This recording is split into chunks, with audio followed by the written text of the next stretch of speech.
Good evening and welcome to Cast Conversations We Deny.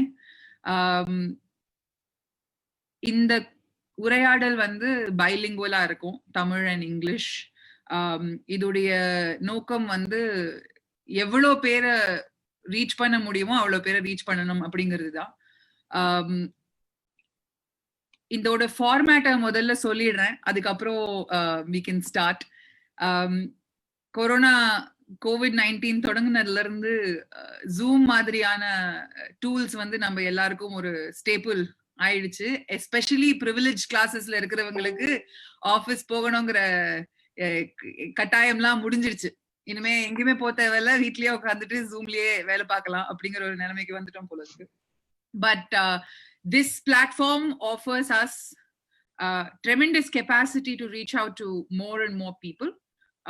And one of the reasons why we chose to do it at 8 o'clock in the evening is that we can try and include people who are watching, the Indian diaspora that's watching from outside as well.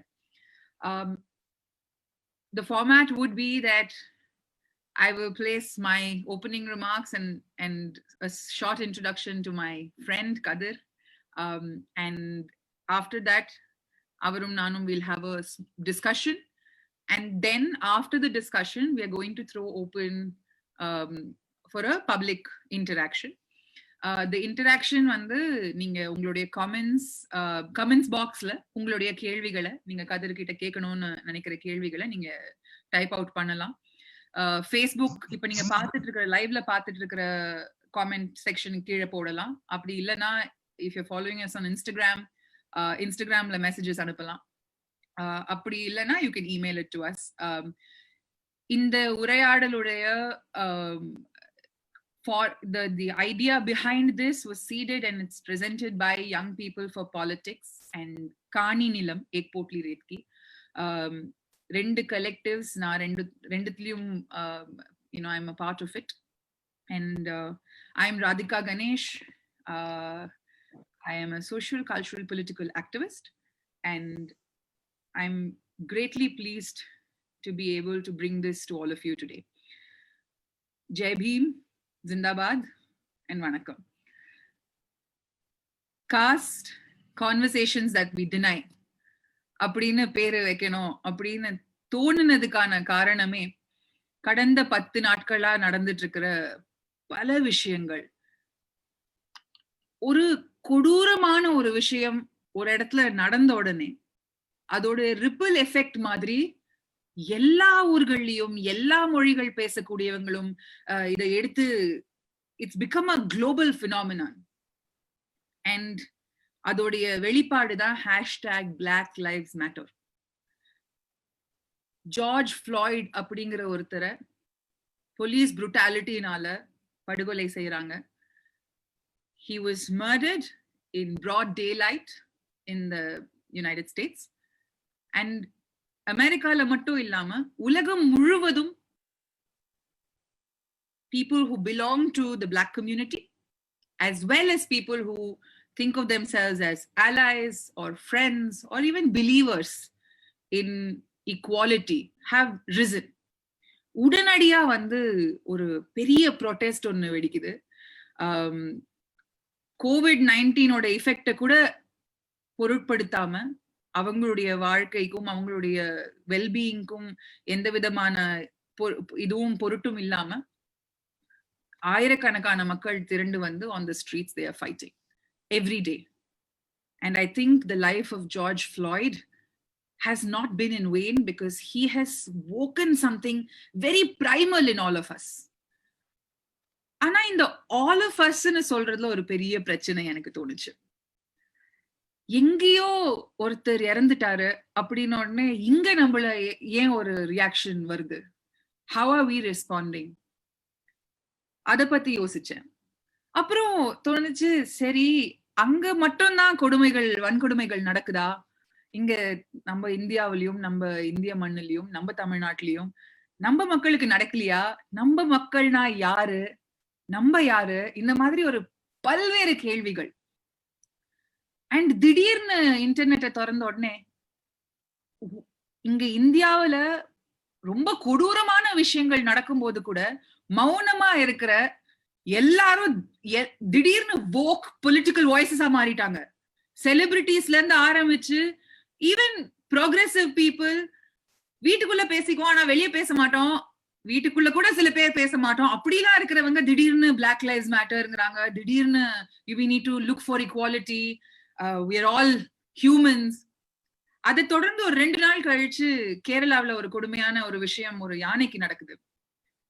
அதுக்கும் ஒரு பெரிய outrage. அது நடந்தது ரொம்ப கொடுமையான விஷயம் தான், அது இல்லைன்னு தட்டி கழிக்கவே முடியாது. But something was not right. என்னமோ தோணுச்சு, இது சரியா படல. அப்ப வந்து நான் கதிர் தோழருடைய ஒரு ஃபேஸ்புக் லைவ் ஒண்ணு பார்த்திருந்தேன். அதே மாதிரி நிறைய என் கூட சேர்ந்து as colleagues ஒர்க் பண்றவங்களுடைய போஸ்ட் படிக்க ஆரம்பிச்சேன். அதுல நிறைய தலித் குரல்கள் அந்த என்னுடைய மனசுக்குள்ள இருந்த அந்த ஒரு சின்ன குவெஸ்டனுக்கு ஒரு வாய்ஸ் கொடுத்தது. The question was this: நம்ம வீட்டுல நடக்கிற விஷயங்களை தட்டி கேட்க துப்பு இல்லாத நம்ம வெளிநாட்டுல நடக்கும்போது ரொம்ப தைரியமா பேசுறோம். I'm sorry if I sound a little crass, but that's the truth. There are thousands and thousands of George Floyds we have ignored in India. We have ignored in our lives. And that is what finally came to me. So this is the background of why I wanted to have this conversation. சாதி அப்படிங்கிற வார்த்தையை சொன்னாலே முகத்தை திருப்பிக்கிட்டு போற ஒரு சொசைட்டில நம்ம வாழறோம். முக்கியமா என்ன மாதிரி urban privileged English educated upper class upper caste அப்படி இருக்கிற ஒரு ஐடென்டிட்டில இருந்து வரவங்களுக்கு சாதி அப்படின்னா அது ஒரு ஹிடன் ட்ரூத். இருக்கு ஆனா இல்ல, தெரியும் ஆனா தெரியாது. சோ அத பத்தி பேசணும் அப்படின்னா எல்லாரும் ஒரு ஐப்ரோ ரேஸ் பண்ணுவாங்க. எதுக்கு வேணாம், சும்மா இப்ப அத பத்தி பேச வேணாம். ஆனா என்னுடைய கடந்த 10 வருஷத்துல கதிர் மாதிரி நண்பர்கள் எனக்கு கிடைச்சதுனால என்னுடைய வாழ்க்கையில ஒரு திருப்பு முனை ஏற்பட்டது. The turning point in my life has been that I have understood that privilege does not excuse you from the truth. உங்களுடைய பிரிவிலேஜ்னால நீங்க உண்மையை மறுக்க முடியுமே தவிர்த்து மறைக்க முடியாது. அந்த மறுக்கப்பட்ட உண்மைகளை பேசுறதுக்காகவும் அந்த உண்மைகளுடைய இம்பாக்ட் புரிஞ்சுக்கிறதுக்காகவும் இன்னைக்கு நான் என்னுடைய தோழர் காலீக் காம்ரேட் கதிர் வின்சென்ட் ராஜா அவரை என்னோட சேர்ந்துக்கிறதுக்கு அழைச்சிருக்கேன். and he was very very gracious to say yes immediately. வணக்கம் கதிர். வணக்கம். நல்லா இருக்கீங்களா? நல்லா இருக்கேன் ராதிகா, நல்லா இருக்கேன். உங்களை வச்சுக்கிட்டு பேசுறதுக்கு வந்து எனக்கு கொஞ்சம் தயக்கமா தான் இருக்கு. ஏன்னா நீங்க வந்து you represent something much larger than நான் யோசிச்சு கூட பார்க்க முடியாத அளவுக்கு ஒரு பாடி ஆஃப் ஒர்க் உங்களுடைய ஐடென்டிட்டி. எவிடன்ஸ் அப்படிங்கிற அந்த ஆர்கனைசேஷனும் நீங்களும் செஞ்சுக்கிட்டு இருக்கிற வேலைய ஒரு டிஸ்டன்ஸ்ல இருந்து பார்த்துக்கிட்டு இருந்த ஒரு யங் பர்சனா இருந்ததுல இருந்து உங்களை வந்து சந்திச்சதுக்கு அப்புறமா அந்த ஒர்க்ல இருக்கக்கூடிய இன்ட்ரெஸ்ட் எவ்வளோ பன்மடங்கு உயர்ந்ததுங்கிறது என்னோட பர்சனல் லைஃபோடைய experience. I am very thankful நீங்க சரி சொல்லி இங்க ஜாயின் பண்ணிக்கிட்டதுக்கு. நன்றி ராதிகா. தேங்க்யூ. ஸோ இப்போ நான் வந்து உங்ககிட்ட ஒரு சில கேள்விகள் கேட்கணும்னு ரெடி பண்ணி வச்சிருக்கேன்.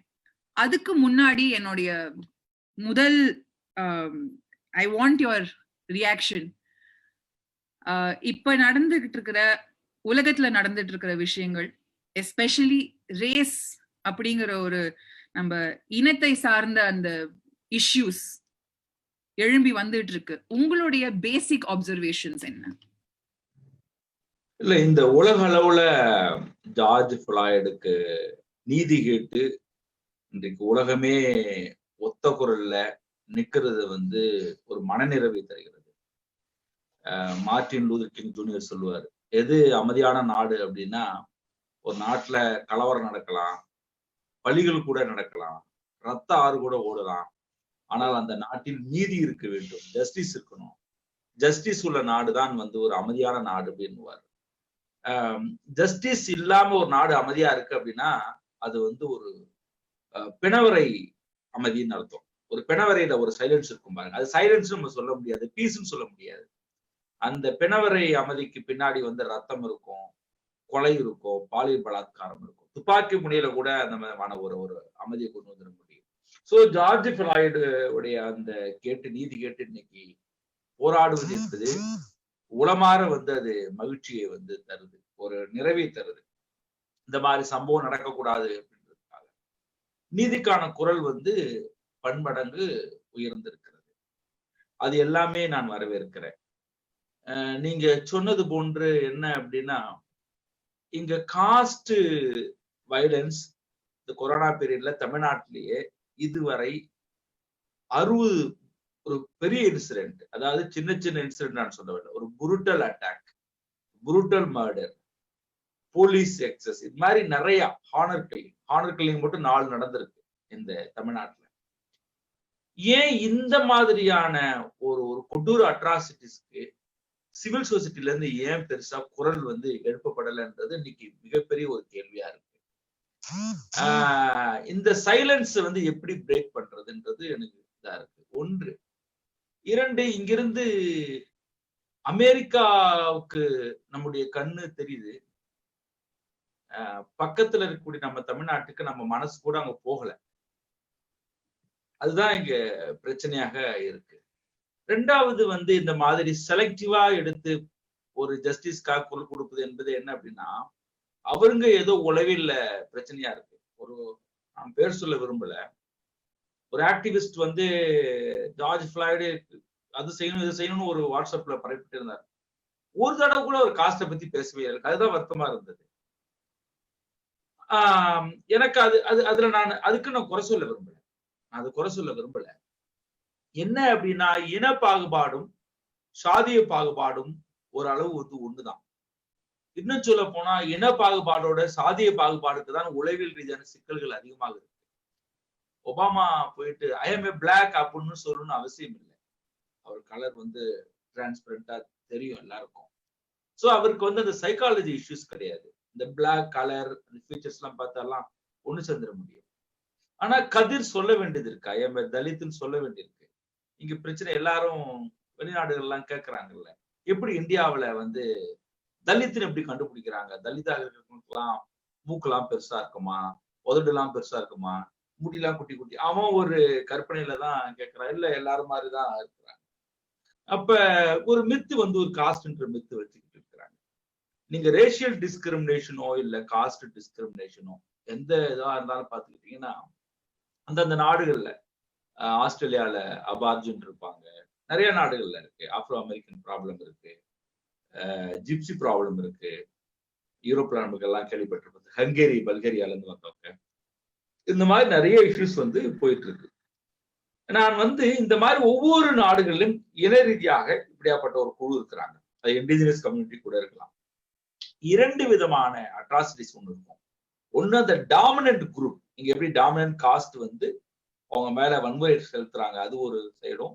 ஸ்டேட்டுடைய அட்ராசிட்டிஸ் 2 விதமான வன்முறை இங்க நடக்கும். இந்தியாவில் எடுத்துக்கிட்டாங்க, ஒண்ணு ஆதிக்க சாதி வன்முறையும் ஸ்டேட் உடைய வன்முறை, 2 வன்முறையும் நடக்கும். அமெரிக்காவில் நடந்தது என்ன அப்படின்னா, ஒரு ஸ்டேட் வன்முறை. அந்த ஸ்டேட் வன்முறை என்பது எப்படின்னாக்க, அந்த ரேஸ், ஒயிட் ரேஸ் என்கிற அந்த ஆதிக்கத்தின் அடிப்படையில் அந்த அரசு வந்து நடத்துது. 2மே உள்ள வருது, இந்த பவரும் வருது, அந்த ஒயிட் என்கிற அந்த இன துவேஷமும் உள்ள வருது. இந்த 2 விஷயம் நடக்குது. தமிழ்நாட்டுல வந்து 99ல ஜூலை மாசம் 23ஆம் தேதி தாமிரபரணி ஆற்றங்கரையில 17 பேர் துப்பாக்கிகள் சுட்டு தலித்துகள் வந்து படுகொலை பண்ணாங்க. என்ன கொடுமை அப்படின்னா, அந்த இன்சிடென்ட் நடந்த ஈவினிங்கே திருநெல்வேலியில் அல்வா கடை திறந்து இருந்துச்சு. ஒரு ஜார்ஜ் ஃபிளாய்டுக்கு இன்னைக்கு உலகத்துல வெள்ளை மாளிகை முற்றுகையிடப்படுது. ஆனால் திருநெல்வேலியில 17 பேர் சுட்டுக் கொல்லப்பட்டு அன்று மாலை 5 மணிக்கு அல்வா கடை திறந்திருக்குன்னா எவ்வளவு சகஜமான இயல்பான வாழ்க்கை போயிட்டு இருக்குன்றதா நான் சுட்டி காட்ட விரும்புறேன். 2011 பரமக்குடியில செப்டம்பர் 11 அதே மாதிரி துப்பாக்கி சூடு. நான் வந்து ஸ்டேட் மட்டுமே சொல்றேன், எங்க எப்படி ஜார்ஜ் ஃபிளாய்டுக்கு உதாரணமா சொல்ல வரேன். அங்க ஒரு 6 தலித்துக்கு அதே மாதிரி சுட்டுக் கொல்லப்பட்டாங்க. இதுல எல்லாமே நீங்க பாத்தீங்கன்னா அமெரிக்க அரசு சொல்லியிருக்கு. அதுதான் அதுல ரொம்ப கொடுமையானது. ஜார்ஜ் ஃபிளாய்டுக்கு ஏற்கனவே ஹார்ட் ப்ராப்ளம் இருந்திருக்கு. அவர் நிறைய போதைப் பொருளை உட்படுத்துவாரு. நீங்க இங்கேயும் பாருங்க, தமிழ்நாட்டுல நிறைய கஸ்டோடியல் டெத்ல இதே விஷயத்த சொல்லுவாங்க. அவருக்கு நுரையீரல் ப்ராப்ளம் இருந்துச்சு, ஹார்ட் ப்ராப்ளம் இருந்தது, அதே மாதிரி போதை பழக்கம் இருந்தது. இந்த 2 விஷயத்து போதை என்னன்னு பொது சமூகத்துல இழிவுபடுத்துறது, அவங்கள பத்தின ஒரு இதை பண்றது. சோ இந்த மாதிரியான சூழல்ல தான் நம்முடைய சமூகம் நீங்க இந்த விஷயத்தை நீங்க உரையாடல் ஆரம்பிக்கிறதுக்கான காரணம் என்ன அப்படின்னா, நான் பலமுறை வெளியில சொல்லுவேன். இதுக்கு என்ன காரணம் அப்படின்னா, ஒரு பெரிய அட்ராசிட்டிஸ் நடக்குதுன்னு வச்சுக்கோங்களேன். ஒரு 500 டாமினன்ட் காஸ்ட் இருப்பான், அங்க ஒரு 100 தலித்துகள் இருப்பாங்க. அந்த 500 பேர்ல பாத்தீங்கன்னா கிட்டத்தட்ட இன்வால்வ் ஆகுறது பாத்தீங்கன்னா வெறும் 30 பேர் 40 பேர் தான் போய் அட்டாக் பண்ணுவான். இந்த மீதி பேர் எல்லாம் அமைதியா இருப்பான். என்னுடைய கேள்வி என்ன அப்படின்னா, இந்த மத்தவனுடைய இந்த சைலன்ஸ் இருக்கு பாருங்க, இந்த சைலன்ஸ் தான் அவனுக்கு திமிர கொடுக்குது.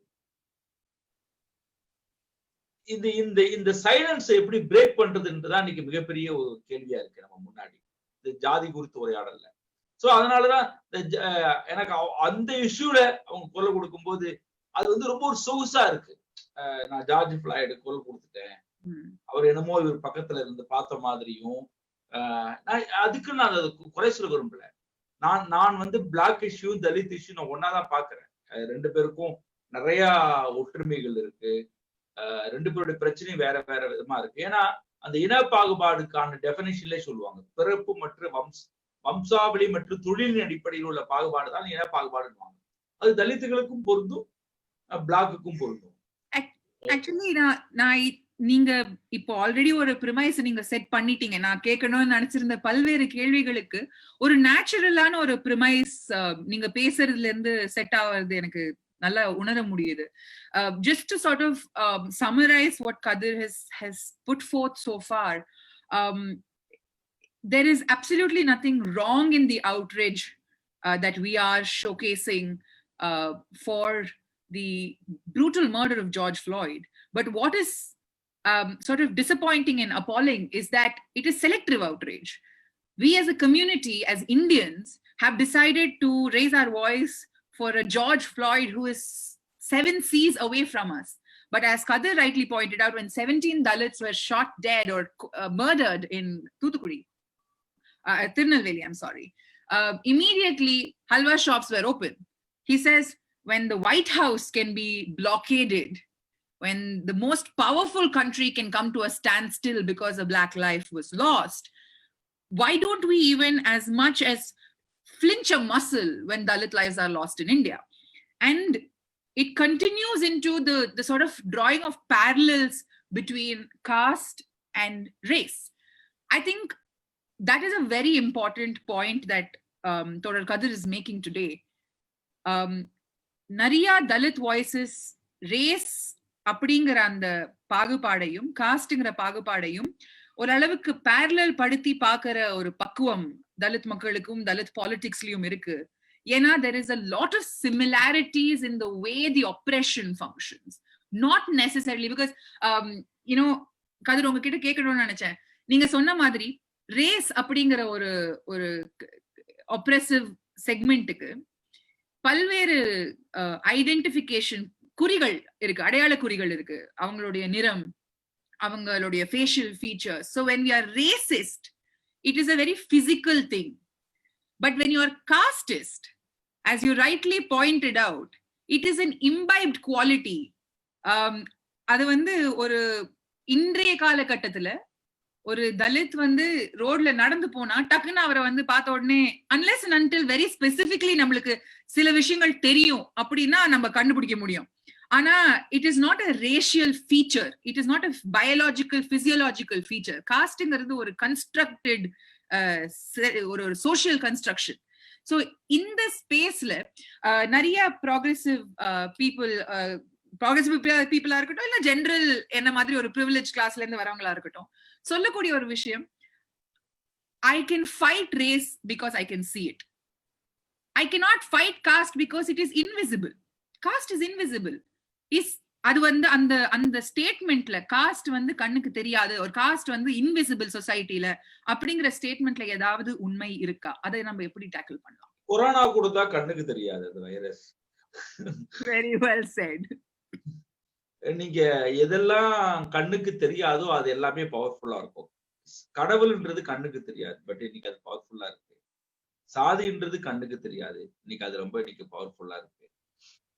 இன்னைக்கு ஒரு ஜாதி நம்ம அவங்க அவங்க சொல்றாங்க. ஆனா ஆக்சுவலா என்ன அப்படின்னா, இன்னைக்கு நம்முடைய இந்தியா முழுவதும் 2 இந்தியா இருக்கு. ஒரு காஸ்ட் லைன் இருக்கு இந்தியாவுல.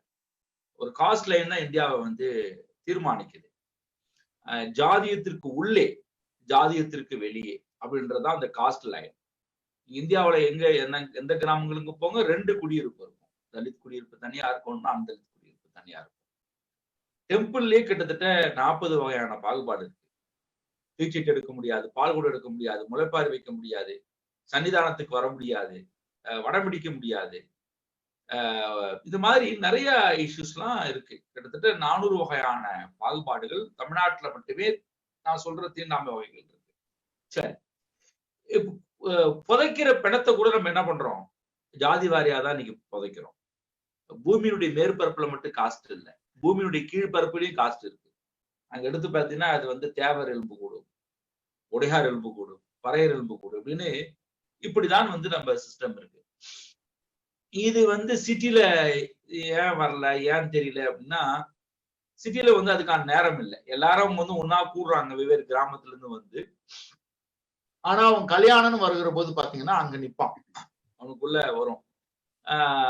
நிறைய அந்த இதுல போடுவாங்கல்ல, திருமணம் சம்பந்தப்பட்ட விஷயங்களை சொல்லுவாங்க. எங்களுக்கு ஜாதி பிரச்சனை கிடையாது, எஸ்சியை தவிர அப்படின்னு போடுவான். உனக்கு அதாவது மத்த உங்களோட கூட நாங்கள் ஒரு லிங்க் லிங்க் பண்ணிக்க முடியும், பட் தலித் கிட்ட நாங்க பண்ணிக்க முடியாதுன்றதான் அவங்க சொல்ல விரும்புறாங்க. சோ இது வந்து அது விசிபிளா இருக்கு, விசிபிளா இல்ல அப்படின்றது இல்ல. நீங்க இது வந்து ஒரு ஒரு ஒரு உன் மனசாட்சிக்கு என்னவா இருக்குன்றதான் கேள்வி. நிறைய பேர் சொல்லுவாங்க, கதிர் நீங்க வெளியில சொன்னாதானே உங்க காஸ்ட் தெரியுது, நீங்க ஏன் காஸ்ட் வெளியில சொல்றீங்க, மறைஞ்சிருக்கலாமே அப்படின்றாங்க. நான் அப்பதான் சொல்லுவேன், இல்ல அப்படி கிடையாது பிரச்சனை. ஒரு பையன் செந்தில்குமார்னு ஒரு பையன், ஆக்சுவலா அவன் வந்து ஒரு வடநாட்டுல இருக்கக்கூடிய ஒரு அபர்ணான்னு சொல்லக்கூடிய ஒரு பிராமின் பொண்ணை லவ் பண்ணி மேரேஜ் பண்ணிட்டான். நல்ல விஷயம், அந்த பொண்ணு நல்ல பொண்ணு, மேரேஜ் பண்ணிட்டான். இஷ்யூ என்னன்னா, ஸ்கூல்ல குழந்தைக்கு சர்டிபிகேட் சேர்க்கணும் ஸ்கூல்ல. அப்ப வந்து இவன் என்ன சொல்லிட்டான், எனக்கு காஸ்ட் எனக்கு போட விரும்பல, நான் வந்து எந்த காஸ்ட்னு போட விரும்பல, எனக்கு வந்து காஸ்ட்ன்ற இடத்துல இது பண்ணு ஸ்கூலும் பண்ணிட்டாங்க. இவனுக்கு அங்கிருந்து போன் போட்டு, அண்ணா நான் வந்து நான் பண்ணினதான காஸ்ட் எராடிகேஷன் தான், இது பயந்தாங்குழித்தனம் அப்படின்னு நான் சொன்னேன். என்ன காரணம் அப்படின்னா, பிரச்சனை வந்து என்கிட்ட கிடையாது, அவங்க கிட்ட இருக்கு. நான் தலித்துன்னு தெரிஞ்ச பிறகு என் திறமையை, உழைப்பை, அறிவை அங்கீகரிக்கிற சமூகம் என்னைக்கு வருதோ அதுதான் வந்து காஸ்ட் வந்து எராடிகேஷன் சொசைட்டி. நான் தலித்துன்னு தெரியாத பிறகு என்னை அங்கீகரிச்சுட்டு நான் ஒரு வாட்டி தலித்துன்னு தெரிகிற போது என்னை வந்து பின்வாங்குறாங்க பாருங்க, அப்பதான் அவங்க எட்டி பார்க்கும். என் காஸ்ட் தெரியணும், என் காஸ்ட் தெரிஞ்ச பிறகு என்ன அங்கீகரிக்கணும். அதுதான் இங்க இஷ்யூஸ் வந்து நீங்க வந்து அது மறைச்சிக்க முடியாது. அதான் நான் அவன்கிட்ட சொன்னேன், இது வந்து நீ நீ பண்ணினதெல்லாம் சரி, பட் ஆனா நீ ஏன் வந்து இது பண்ணணும். அப்புறம் நிறைய இடங்கள்ல தலித்துகள் ஏன் இந்த ஐடென்டிட்டியை சொல்லணும் அப்படின்னா, அது சொல்லிதான் ஆகணும். நான் வந்து பல முறை அத பல மேடைகள்ல சொன்னது அந்த நேரத்துல சொல்லணும்னு ஆசைப்படுறேன். நான் 11th படிக்கும் போது நீ என்ன காஸ்ட்னு வாத்தியார் என்ன கேட்டார். எனக்கு கண்ணுல தண்ணியே வந்து போச்சு, சொல்லவே முடியல. உடனே அவர் கேட்கிறாரு, நீ காஸ்ட் சொல்ல வெக்கப்படுற அப்படின்னா நீ என்ன, அப்ப தலித்துன்ற வார்த்தை எல்லாம் கிடையாது, சோ நீ என்ன எஸ்சியா அப்படின்னு கேட்டாரு. எனக்கு ஒரு மாதிரி ஆயிடுச்சு. என் கூட வர ஃப்ரெண்ட்ஸ் எனக்கு விட்டு போயிட்டாங்க, இந்த காஸ்ட் தெரிஞ்ச பிறகு விட்டுட்டு போயிட்டாங்க. நான் ஸ்கூலுக்குள்ளேயே உட்கார்ந்துட்டு இருக்கிறேன், எனக்கு கண்ணுல தண்ணியா கொட்டுது, வீட்டுக்கு போக பிடிக்கல. 7 மணி ஆகுது, அந்த இருட்டிடுச்சு. அந்த இருட்டு எனக்கு பிடிக்க ஆரம்பிச்சது. சரி, இந்த இருட்டிலேயே இந்த நீண்ட காலம் இந்த இருட்டே நம்மளுக்கு தொடர்ந்து இருக்கலாம் அப்படின்ற அளவுக்கு எல்லாம் மனசு விரும்ப ஆரம்பிச்சது. எங்க அப்பா தேடி வர்றாரு ஒரு 7:30 8 மணிக்கு. வந்துட்டு என் கையை பிடிக்கிறாரு. எங்க அப்பா கையை நான் உதறி விடுறேன். நான் ஏன் உங்ககிட்ட பிறந்தேன் அப்படின்னு எங்க அப்பாட்ட நான் பார்த்து கேட்ட கேள்வி அது. நான் ஏன் உங்ககிட்ட பிறந்தேன், வேற எங்கேயாவது பிறந்திருக்கலாமே. எங்க அப்பாவுக்கு ஒண்ணுமே புரியல. அதுக்கப்புறம் இந்த இடத்துக்கு வரும்போது யோசித்து பார்த்தேன், ஏன் நம்ம இது எப்படி மறையும். ஒரு ஒரு ஒரு ஒரு ஒரு தலித் வந்து இன்னைக்கு இதெல்லாம் ஒழிக்க என்ன செய்யணும்? எஜுகேஷன் தேவையா, லேண்ட் தேவையா, பொலிட்டிக்கல் பவர் தேவையா, பிசினஸ் தேவையா? இப்படி எல்லாம் யோசித்து பார்க்கும்போது இது எல்லாம் தேவைதான். அதை விட பெரிய தேவைன்றது என்னுடைய சைக்காலஜி விஷயத்துல இருந்து நான் வெளியில வரணும்ன்றது. நான் என்னுடைய அடையாளத்தை நான் பகிரங்கமா சொல்லணும்ன்றது. அது அந்த Ricky Ponting, Australia cricket player Ricky Ponting கிட்ட கேட்பாங்க, நான் இந்திய கிரவுண்ட்ல எப்பெல்லாம் 6-4 அடிக்கிறனோ அப்புறம் அந்த ஆடியன்ஸ் சைலன்ஸ் ஆயிடுவாங்க. அந்த சைலன்ஸை நான் ரசிப்பேன் அப்படின்னு அவர் சொல்லுவாரு. ஏன்னா நம்ம கிரவுண்ட்ல உட்காந்து அவன் 6-4 அடிக்கும் போது நம்ம இந்தியன் ஆடியன்ஸ் எல்லாம் பண்ணுவாங்க, ஐயோ 4 அடிச்சு கொள்றானேன்ட்டு ஒரு சைலன்ஸ் உட்காந்துருவாங்க.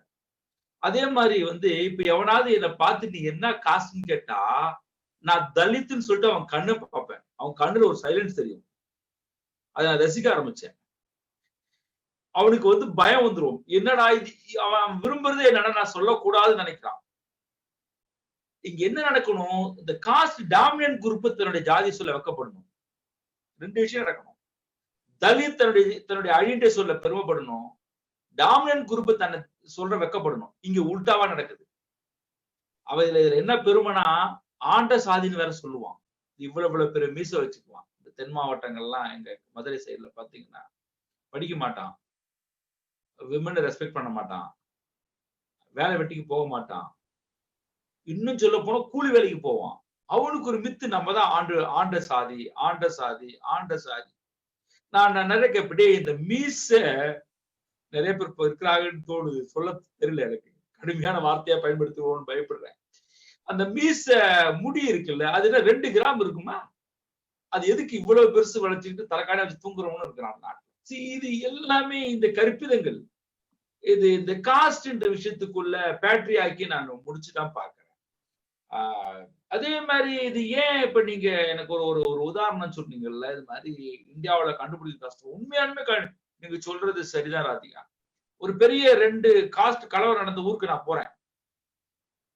மோதின உடனே பயங்கரமா நான் போய் 2 கம்யூனிட்டி மோதிக்கிட்டாங்க. அந்த 2 குடியிருப்பையும் பாக்குறேன். ஒரு குடியிருப்பு ரொம்ப மோசமா இருக்கு, பஞ்ச பிரதேசமா இருக்கான். ஒரு குடியிருப்பு நல்லா இருக்கு, பெரிய பெரிய வீடுகளா இருக்கு. அந்த பஞ்ச பிரதேசம் உள்ள குடியிருப்பு போய் உட்கார்ந்துருக்கேன். உட்கார்ந்து நான் யோசிக்கிறேன், நம்ம மக்கள் எவ்வளவு கஷ்டத்துல, வெயில் அடிச்சாம்பட்டின்னு அந்த கிராமத்துக்கு பேரு, எவ்வளவு கஷ்டத்துல இருக்கிறாங்க. சாப்பாடு கூட இல்லாம இருக்கிறாங்க, போட்டுக்கிறதுக்கு ட்ரெஸ் இல்லாம இருக்கிறாங்களேன்னு உட்காந்து ஒரு திண்ணையில உட்காந்துருக்க ஒரு அம்மா தண்ணி கொண்டு வந்து கொடுத்தாங்க. இந்த தண்ணி எப்படி பக்கத்துல வாங்கி வச்சுட்டு திருப்பி உட்காந்துட்டே இருந்தேன். அந்த அம்மா 2 நிமிஷம் என்ன உத்து பார்த்துட்டு, சார் நீங்க தைரியமா தண்ணி குடிங்க, நாங்க ஒண்ணு எசி விட்டு ஆளுகள் இல்ல அப்படின்னாங்க.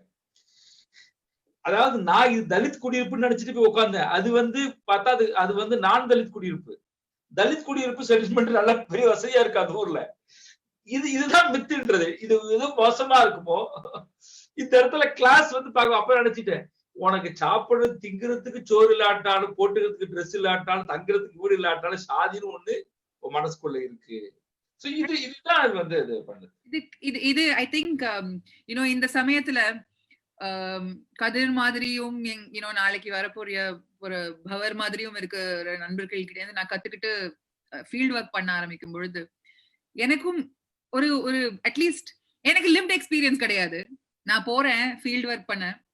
அப்போ இந்த ஸ்டீரியோ டைப்ஸ் சொசைட்டி என்னுடைய மனசுல புகுத்தி இருக்கிற ஸ்டீரியோ டைப்ஸை வச்சுதான் நான் தேடுறேன். என்ன எப்படி செய்யலாம், ஒரு தலித்னா எப்படி இருப்பாரு, இல்லைன்னா அவங்களுடைய குடியிருப்பு எப்படி இருக்கும் அப்படின்லாம் நான் ஒரு ஸ்டீரியோ டைப்ஸை வச்சுதான் ஆப்ரேட் பண்ண ஆரம்பிக்கிறேன். இது ஒரு 8 வருஷம் முன்னாடி. ஆனா அந்த ஸ்டீரியோ டைப்ஸை கம்ப்ளீட்டா உடைச்சு எரிஞ்ச ஒரு இடம் தமிழ்நாடு. ஏன்னா நான் தமிழ்நாட்டுக்கு வந்ததுக்கு அப்புறம் Dalit politics outside of Tamil Nadu and Dalit politics inside of Tamil Nadu, I'm able to see. Before I move on and ask the next question, I just want to, give a gist of what Kadir's response was for my previous question when I asked, some people seem to believe that caste is invisible. Is that true? And Kadir went on to explain, in a much more elaborate manner. But the gist of it is that caste is only invisible until you want it to be invisible. And it is a very internalized thing, unlike race. And you will be able to see it, especially if you're in an urban space. It is hard to identify caste, but in rural spaces, even today, caste is a very in your face kind of an experience. It's a living experience for pretty much everybody in every community. Whichever community you belong to, you know that you belong to that community. So he was talking about how social functions, how temples have hundreds of different kinds of temples where some people can do something, some people can't do something. And he narrated a very personal, his own story of when he was in class 11, when a teacher asked him what his caste was. And he hesitated to respond. And the teacher's immediate response to that was, if you are hesitating, you must be scheduled caste. He says, in that point in time, they were not using the political terminology Dalit. And he sat there completely shaken as a mere teenager until about 7:30 in the evening, until his father came in. And his father tried to console him, and he shook his father away. And that incident seems to have, much like so many other revolutionary Dalits, much like their lives, pretty much every Dalit is revolutionary, but Kadir also has a very personal sort of an incident that incited him to become more vocal about his assertion of his own identity. And since then, he has been very vocal about his identity, and he talked about other friends and people who sort of pendulumed between wanting to assert themselves and not wanting to assert themselves. And the conversation naturally led to the space where we're talking about, the next question I want to pose to Kadir is exactly about this. There is, as a grassroots activist, I have seen that there is tremendous difference between Dalits in Tamil Nadu and Dalits outside Tamil Nadu. Dalit politics and how it works in Tamil Nadu, and Dalit politics, how it works outside. So Tamilagathai பொறுத்த வரைக்கும் Dalit மக்களுடைய assertion அப்படிங்கிறது ரொம்ப ஒரு என்னை பொறுத்த வரைக்கும் ஒரு ப்ராக்ரஸ்ட் ஸ்டேஜுக்கு வந்திருக்கு. இங்க இருக்கிற, நீங்க சொன்ன மாதிரி ஒரு கிராமத்துக்கு போனா தலித் மக்களுடைய குடியிருப்பை வந்து டக்குன்னு இப்ப கண்டுபிடிக்க முடியாததுக்கு காரணம் அஃபர்மேட்டிவ் ஆக்ஷனை நம்ம யூட்டிலைஸ் பண்ணதுக்காகவும், நம்மளுடைய அந்த பொலிட்டிக்கல் ஒரு லினியேஜ், ஒரு ஹிஸ்டரி இருக்கிறதுனாலையும் ஒரு சில முன்னேற்றங்கள் நடந்திருக்கு. அது that's not a win, but that is a fact. இந்த மாதிரி ஒரு முன்னேற்றங்கள் நடந்திருக்குங்கிறது ஒரு ஃபேக்ட். அது முன்னேற்றம்னு சொல்றதை விட ஒரு சேஞ்ச் ஹஸ் ஹேப்பன்ட். இன்றைய காலகட்டத்துல what I C is, Dalit இளைஞர்கள் அவங்களுடைய ஐடென்டிட்டியை அசர்ட் பண்ணும் பொழுது சில பிளாக் கல்ச்சர் அசிமிலேஷன்ஸ் எடுத்துக்கிறாங்க. அவங்களுடைய உடைகளா இருக்கட்டும், அவங்களுடைய ஹேர் ஸ்டைலா இருக்கட்டும், பேசக்கூடிய முறை. How do you see, because நான் பல முறை இன்னைக்கும் சரி, நீங்க தொடங்கும் பொழுது டாக்டர் கிங் உடைய ஒரு கொட்டேஷன் சொல்றீங்க, நீங்க மெல்கம் எக்ஸ் பத்தி பேசி நான் கேட்டிருக்கேன். நிறைய தலித் ஸ்காலர்ஸ், இன்டெலெக்சுவல்ஸ், ஆக்டிவிஸ்ட் வந்து பிளாக் ரெவல்யூஷனரிஸ் உடைய நிறைய ஒரு இன்ஃப்ளூயன்ஸ் இருக்கு. இது எதனால இந்த பிளாக் இன்ஃப்ளூயன்ஸ் இப்ப கல்ச்சுரலி இளைஞர்கள் கிட்ட எப்படி இருக்கு? ஏன்னா நான் ஏன் கேட்கிறேன்னா, ஜார்ஜ் ஃப்ளாய்டோட அந்த இது நடந்துட்டு இருக்கும் பொழுது அந்த அசர்ஷனோட ஒரு முக்கியமான விஷயம் அந்த காமராடரி. அவங்களுடைய பிளாக் இனத்து மக்கள் எல்லாரும் வந்தாங்க. இன்னைக்கு இங்க அவங்களுடைய கல்ச்சர் எல்லாம் நம்ம எடுத்துக்கிட்டோம், ஆனா அந்த அளவுக்கு ஒரு காமராடரி நம்மளுக்கு மத்தியில இருக்கா? ஒரு தலித்துக்கு ஒண்ணு நடந்துச்சுன்னா மத்த தலித்துகள் வருவாங்களா அப்படிங்கிற அந்த ப்ராசஸ், பொலிட்டிக்கல் ப்ராசஸ புரிஞ்சுக்கிறதுக்காக கேட்கிறேன். அண்ட் இந்த ஒரு ஸ்டிக்மாவை தாண்டி வரணும் அப்படிங்கிற ஒரு நோக்கத்தோடைய அந்த அசர்ஷனை செய்யற போது அந்த அசர்ஷனையும் ஸ்டிக்மடைஸ் பண்ணிட்டோம். இன்றைய காலகட்டத்துல அந்த ஹேர் கட்டையும் அந்த ட்ரெஸ் ஸ்டைலையும் பார்த்தாலே அவங்கள தலித் இளைஞர்கள் அப்படின்னு கை காமிச்சு சொல்ற நிலைமைக்கு மறுபடியும் ஒரு ஸ்டிக்மாக்கு வந்துட்டோம். சோ இந்த அசர்ஷன் ப்ராசஸ் பத்தி சொல்லுங்க காதர். இது ஒரு நல்ல ஒரு கேள்வி. Sorry, just 20 seconds.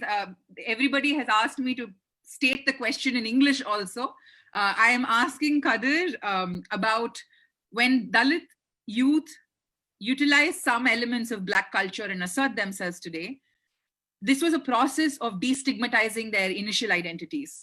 But somehow the society has stigmatized this process also. Today we point out to them and they say, oh, they're wearing a certain kind of clothing, they have a certain kind of hairstyle, they're very assertive about their language, and we've started stigmatizing them.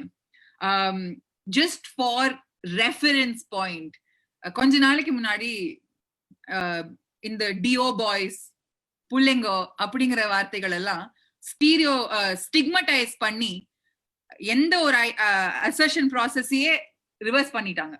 So அத பத்தி that's what I had asked. ஒரு சிம்பிளான பதில் என்ன அப்படின்னா, எப்படி dominant cost வந்து வெள்ளைக்காரங்களுடைய மேனரிசத்தை எடுத்துக்கிறாங்களோ அதே மாதிரிதான் வந்து இங்க ஒரு ஒரு பிளாக்கோடைய இஷ்யூ வந்து அங்க எடுத்துக்கலாமா இருக்கலாம். ஒண்ணு. ரெண்டு வந்து பாத்தீங்கன்னா, இன்னைக்கு சில பாலிடிக்ஸ் வந்து ஒரு இன்டர்நேஷனல் லெவல்ல இருக்கக்கூடிய ஒரு பெரிய இது கிடைக்கும். பட் அது வந்து இன்னைக்கு நம்ம என்னதான் இந்தியாவில இருந்து என்ன போராடினாலும் சரி, உங்களுக்கு ஒரு சேக்குவாராவுக்கு கொடுத்த ஒரு இம்பார்ட்டன்ட் வந்து இந்தியாவில இருந்து அப்படி ஒரு பெரிய பெரிய போராளிகள் இங்கேயும் நிறைய போராடி இருக்கிறாங்க. அதுக்கு ஏன்னா அதுக்கு முக்கியமான ஒரு காரணம் அந்த யூரோப், அமெரிக்கா அங்கிருந்து வருகிற போது அது இம்மிடியேட்டா வந்து ரீச் அவுட் ஆயிடும் அந்த அந்த விஷயம் வந்து. சோ அவங்க அப்ப பார்க்கும்போது எதெல்லாம் அசிங்கம், எதெல்லாம் கேவலம் அப்படின்னு ஒருத்தன் வந்து அவன் சாதிக்கிற போது நம்பிக்கை ஏற்படுது இவனுக்கும். அதை உடனே அவன் உள்ள வாங்கிக்கிறான். நீங்க உதாரணத்துக்கு வந்துட்டு மைக்கேல் ஜாக்சனுக்கு இளையராஜாவுக்கு நிறைய சிமிலர் இருக்கும். ரெண்டு பேருமே 70s வந்த கலைஞர்கள். ரெண்டு பேருமே இசை எழுதுவாங்க, கோர்ப்பாங்க. ஒரு வித்தியாசம் என்னன்னா, ஒரு நடனம் ஆடுவாரு, இவர் வந்து இசை போடுவாரு. ரெண்டு பேருக்குமே என்ன ஒரு பெரிய விஷயம்னா, அவர் வந்து பிளாக்ஸ், அவருடைய ஆரம்பத்துல வந்து பிளாக் சிவில் ரைட்ஸ் மூவ்மெண்ட்ல தான் அவருடைய கேரியர் கொஞ்சம் இருந்தது. இவர் வந்து கம்யூனிஸ்ட் மூவ்மெண்ட்ல இருந்தாரு. இளையராஜா வந்து சின்ன வயசுல வந்து அவங்க இதெல்லாம் இருந்தாரு. அங்க கேன்னு ஒரு டான்ஸ் உண்டு. ஆக்சுவலா அந்த பிளாக் மட்டுமே ஹோட்டல்ல ஆடுவாங்க. அதுல என்னன்னா சட்டையை கழட்டிட்டு ஆடணும். அது வந்து அந்த சரியா ஆடுலன்றதுக்கு அடிப்பாங்களாம். அந்த டாலரை தூக்கி வீசி அடிப்பாங்க. இதெல்லாம் அவரு சொல்றாரு.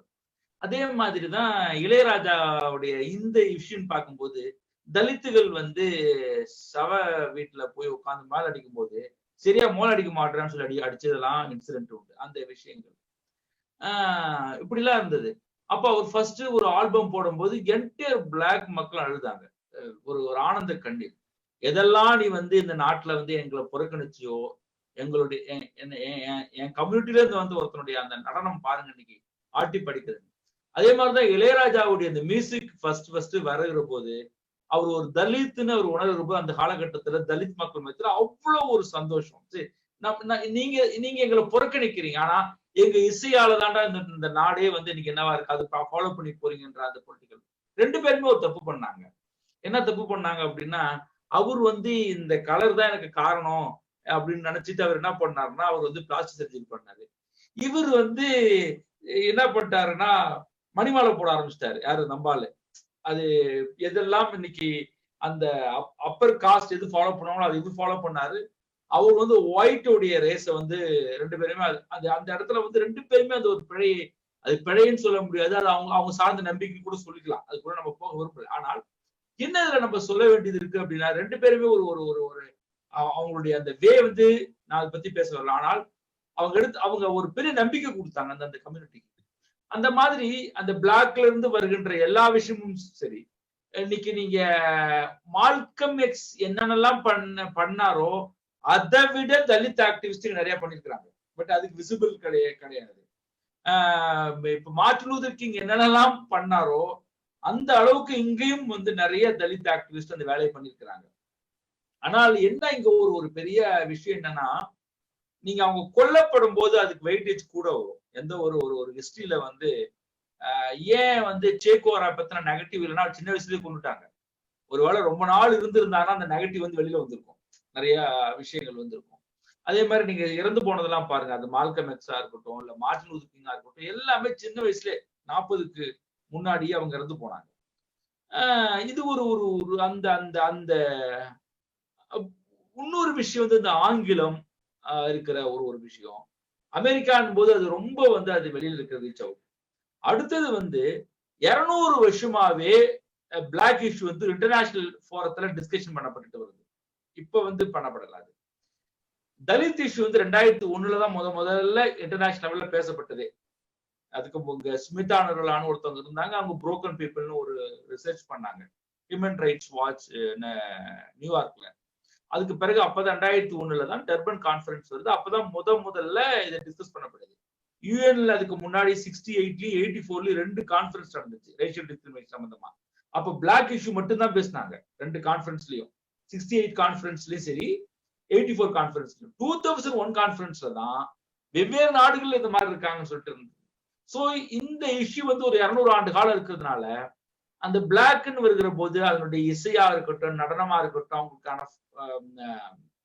அந்த வாஸ்ட் எக்ஸ்பீரியன்ஸ் வந்து அதை வந்து ரொம்ப ஈஸியா வந்து அவன் வந்து என்ன பண்ணிக்கிறாங்க, அதை வந்து இது கேட்ச் பண்ணிக்கிறாங்க. ஸோ அதனாலதான் அது அந்த கலர் இருக்கும். நீங்க வெறும் தலித் மட்டுமே கிடையாது, சில இதுல இந்த இண்டிஜினஸும் அவங்கள மாதிரி ஃபாலோ பண்ணுவாங்க. ஒரு ஒரு ஒரு ஒரு அந்த பிளாக் மாதிரி அவங்க அந்த ட்ரெஸ்ஸிங் ஸ்டைல் இதெல்லாமே இது பண்ணிக்குவாங்க. அது எல்லாமே மாறுது. அதுதான் இவரு சொல்லுவார் அடிக்கடி. அவரு மால்கம் எக்ஸ் சொல்றது என்ன அப்படின்னா, ஒயிட் கம்யூனிட்டியை பார்த்து நீ செய்யற அடையாளம் எங்க அடையாளம் கிடையாது, நீ பேசுற மொழி எங்க மொழி கிடையாது, நீ ஃபாலோ பண்ற மாதிரி எங்க நாங்க கிடையாது, எங்களுக்கு வேற ஒண்ணு இருக்கு அப்படின்றாரு. அவர் அந்த முஸ்லீம் மதத்துக்கு கூட மாறினதுக்கு என்ன காரணம் அப்படின்னா, அது ஒரு மார்க்கமா தான் வச்சாரே தவிர நம்பிக்கை அடிப்படையில கிடையாது. எல்லாமே இங்க அது இங்க எப்படி அம்பேத்கர் வந்து பௌத்தத்துக்கு சொன்னாரு, அந்த 2 பேர் விஷயம் ஒன்னா இருக்கும். அந்த மால்கம் எக்ஸும் அம்பேத்கரும் அந்த ஒரே மாதிரி. சோ இது மாதிரி நிறைய சிமிலர் இருக்கு. நிறைய இடங்கள்ல இருந்து வெளியில இருந்து பாக்குற போது அது வந்து அது உள்வாங்கிதான் அது இருப்பாங்க.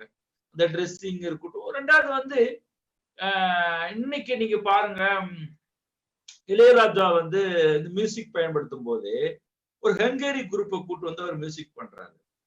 அந்த ஹங்கேரி குரூப்புக்குள்ள அந்த மியூசிக்கினுடைய ஆழமா உள்ள கொஞ்சம் டிராவல் பண்ணி பாருங்க, ஒரு இண்டிஜினஸ்க்கான ஒரு சோல் இருக்கும் அந்த மியூசிக்ல.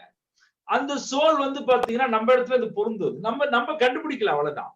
நம்ம கண்டுபிடிக்கல. நீங்க பல்கேரியால ஹங்கேரியில இருக்கக்கூடிய ஜிப்ஸ் பாத்தீங்கன்னா நம்ம இந்தியன் முகவாட்டம் தான் இருக்கும் அவங்களுக்கு. அந்த அங்க இருக்கக்கூடிய ஜிப்சி வந்து பிளாக்காலாம் இருக்க மாட்டாங்க, இந்தியன் மாதிரியான லுக்ஸ் தான் அவங்களுக்கு இருக்கும். எனக்கு அவங்க ஃப்ரெண்ட் ஒருத்தர் இருக்காரு, இவான் பார்த்தா என்ன மாதிரியே இருப்பாரு. இருந்தால் லாங்குவேஜ் மட்டும் தான் வேற மாதிரி இருக்கும். சோ முகவாட்டல அவர் சொல்லுவாரு, இந்தியால இருந்து துரத்தடிக்கப்பட்ட தலிதா கூட இருக்கலான்னுவாரு. சரி, ஏதோ ஒண்ணு அவர் சும்மா சொல்லிக்குவாரு. இப்ப நீங்க நீங்க ஆஸ்திரேலியா பாத்தீங்கன்னாக்கா கொஞ்சம் அந்த அபார்ஜின் பாருங்களேன், அவங்க பிளாக்கா இருப்பாங்க. ஒரு பிளாக் ஃபீச்சரும் இருக்கும். நம்ம இந்தியன்ல இருக்கக்கூடிய அந்த இண்டிஜினஸ் 2மே மிக்ஸ்ட் மாதிரியே இருக்கும். அவங்களுடைய முகவாட்டங்கள்லாம் இருக்கும். சோ இது எல்லாமே உள்வாங்கிக்கிறதாம். அந்த சட்டை போடுறது, அந்த டிசைனா போட்டுக்கிறது. அதுக்கப்புறம் சோ இன்னொரு பக்கம் வந்து பாத்தீங்கன்னா, ஏன் இவங்களுடைய உடலே ஆயுதமா வச்சுக்கிறது, இந்த இந்த இந்த பிளாக் தலித்துக்களுக்கான அந்த அடையாளம் வந்து அவங்க அதனாலதான் அவங்க ஃபுட்பால்ல தன்னை வர்றது, பேஸ்கெட் பால்ல தன்னை நிரூபிக்கிறது, இப்ப நடனம் ஆடுறது, இந்த மைண்ட் சம்பந்தப்பட்ட அந்த விஷயங்களை பெருசா இருக்காது. அவங்களுக்கான விஷயமே அது. ஏன்னா அவன் மைண்டை வந்து நீ இக்னோர் பண்ற. அவன் பாக்குறான், என் மைண்டை நீ இக்னோர் பண்ற, பட் ஆனா நான் பிசிக்கல். ஆனா இதுல என்ன ஒரு பெரிய விஷயம் இருக்குன்னா, இதை வந்து இந்த ஒயிட் கம்யூனிட்டி புரிஞ்சுக்கல, டாமினன்ட் கம்யூனிட்டி புரிஞ்சுக்கல. என்ன விஷயம்னா, அவன் பாடியை கொடுக்கலானே தவிர அந்த பாடிக்குள்ள இருக்கக்கூடிய மைண்ட் வந்து அவனுக்கு மட்டும்தான் தெரியும். அந்த பாடியை எஸ்டாப்ளிஷ் பண்றது. சோ இது எல்லாமே பாலிடிக்ஸ் தான். அவன் பண்ற இசையா இருக்கட்டும், எல்லாமே வந்து இங்க என்ன பண்ண வேண்டியதா இருக்குன்னா ஒரு ஒரு பாலிடிக்ஸா தான் இருக்கும். நீங்க எனக்கு இப்ப இருக்கிற இளையராஜாவோட சின்ன வயசு இளையராஜாட்ட பாத்தீங்கன்னா நிறைய அந்த பிளாக் ரிசம்பிள் தெரியும். அந்த பழைய இன்னைக்கு கூட அந்த போட்டோ எல்லாம் பார்த்துட்டு இருந்தேன். அவரு அந்த இப்பதான் கொஞ்சம் அப்படி மாறி அப்படி வராரு. முன்னாடி பார்த்தா அந்த மூக்கு பெருசா இருந்து ஒல்லிய தேகம், அந்த பேண்ட் போடலாம் பாத்தீங்கன்னா 70-80ல அந்த பிளாக்ல இருக்கக்கூடிய அந்த டிசைன் தான் அதுக்குள்ள அது இருக்கும். அது சோ இப்படி ஒண்ணு எடுத்துக்கலாம். 2வது வந்து நீங்க அமெரிக்கால இருக்கக்கூடிய சில பிளாக் வந்து ஒயிட் மாதிரி ட்ரெஸ் பண்றவங்களும் இருக்கிறான். அந்த லைட் ஷேட் போடுறது. ஏன்னா எப்பவுமே வந்து அதுக்கு என்ன காரணம் அப்படின்னா, நீங்க ஏன் ஒயிட்ல இருக்கிறவங்க அவன் நாகரிகம் ஒண்ணு கண்டுபிடிக்கிறான் பாருங்க. ரொம்ப லைட்டா இருக்கணும், அவர் எல்லாமே இவன் வந்து ரொம்ப கலர்ஃபுல்லா போடுவான். அவர் வந்து ரொம்ப இது எல்லாமே இது எல்லாத்துக்குள்ளேயும் ஒரு சைக்காலஜி இஷ்யூ இருக்கு, ஒரு பாலிடிக்ஸ் இஷ்யூ இருக்கு. அது வெறும் கலர் சென்ஸ் கிடையாது. அதை அடையாளப்படுத்துறதுக்கான ஒரு ஒரு ஒரு சென்ஸா தான் அதை பார்க்க வேண்டியது. இவ்வளவு உலகிலும் சார்ந்துதான் அதை நம்ம பார்க்கணும்னு நினைக்கிறேன். I think ரொம்ப it's such a beautiful sort of an explanation. முதல் வரியிலேயே in the first line I think you got it right. Just like how people who belong to the dominant caste ape the whites or the Westerners, the Dalit find it appropriate to assimilate from the blacks because one is the oppressor, the other is the oppressed. I think this is the gist of what Kadir has been saying now. Race is about 200 years old in the global dialogue. Caste is still limping around as something that is very local to India. It is local to India, but it is a phenomenon that finds its soul in many, many oppressive practices, whether it is race, whether it is, oppression of the indigenous. So it is not one thing that is isolated and practiced only in one religion, one region, one country. It is an oppressive model that is systemic to every society. And he also beautifully talked about this idea of sophistication and polish. I often mull with the same idea. I keep asking myself, what is the concept of being cultured? When we say cultured, we are automatically, as our privilege teaches us, we think of people who are dressed a certain way, people who talk a certain way, people who are sophisticated, quote unquote. But from Michael Jackson to Ilayaraja, these are people who have created cultural history, cultural revolutions, because they were transcending their own identities. And I know the debate is vast, whether it is on Michael Jackson, whether it is on Ilayaraja, it is a never-ending debate. But it is so beautiful that Kadir was able to place that example to make our understanding easier. Going forward, I have 3 very pointed questions before I throw open the conversation for everyone to participate in. My next question to Kadir is, you talked about civil society's silence. I am talking about progressive society's silence.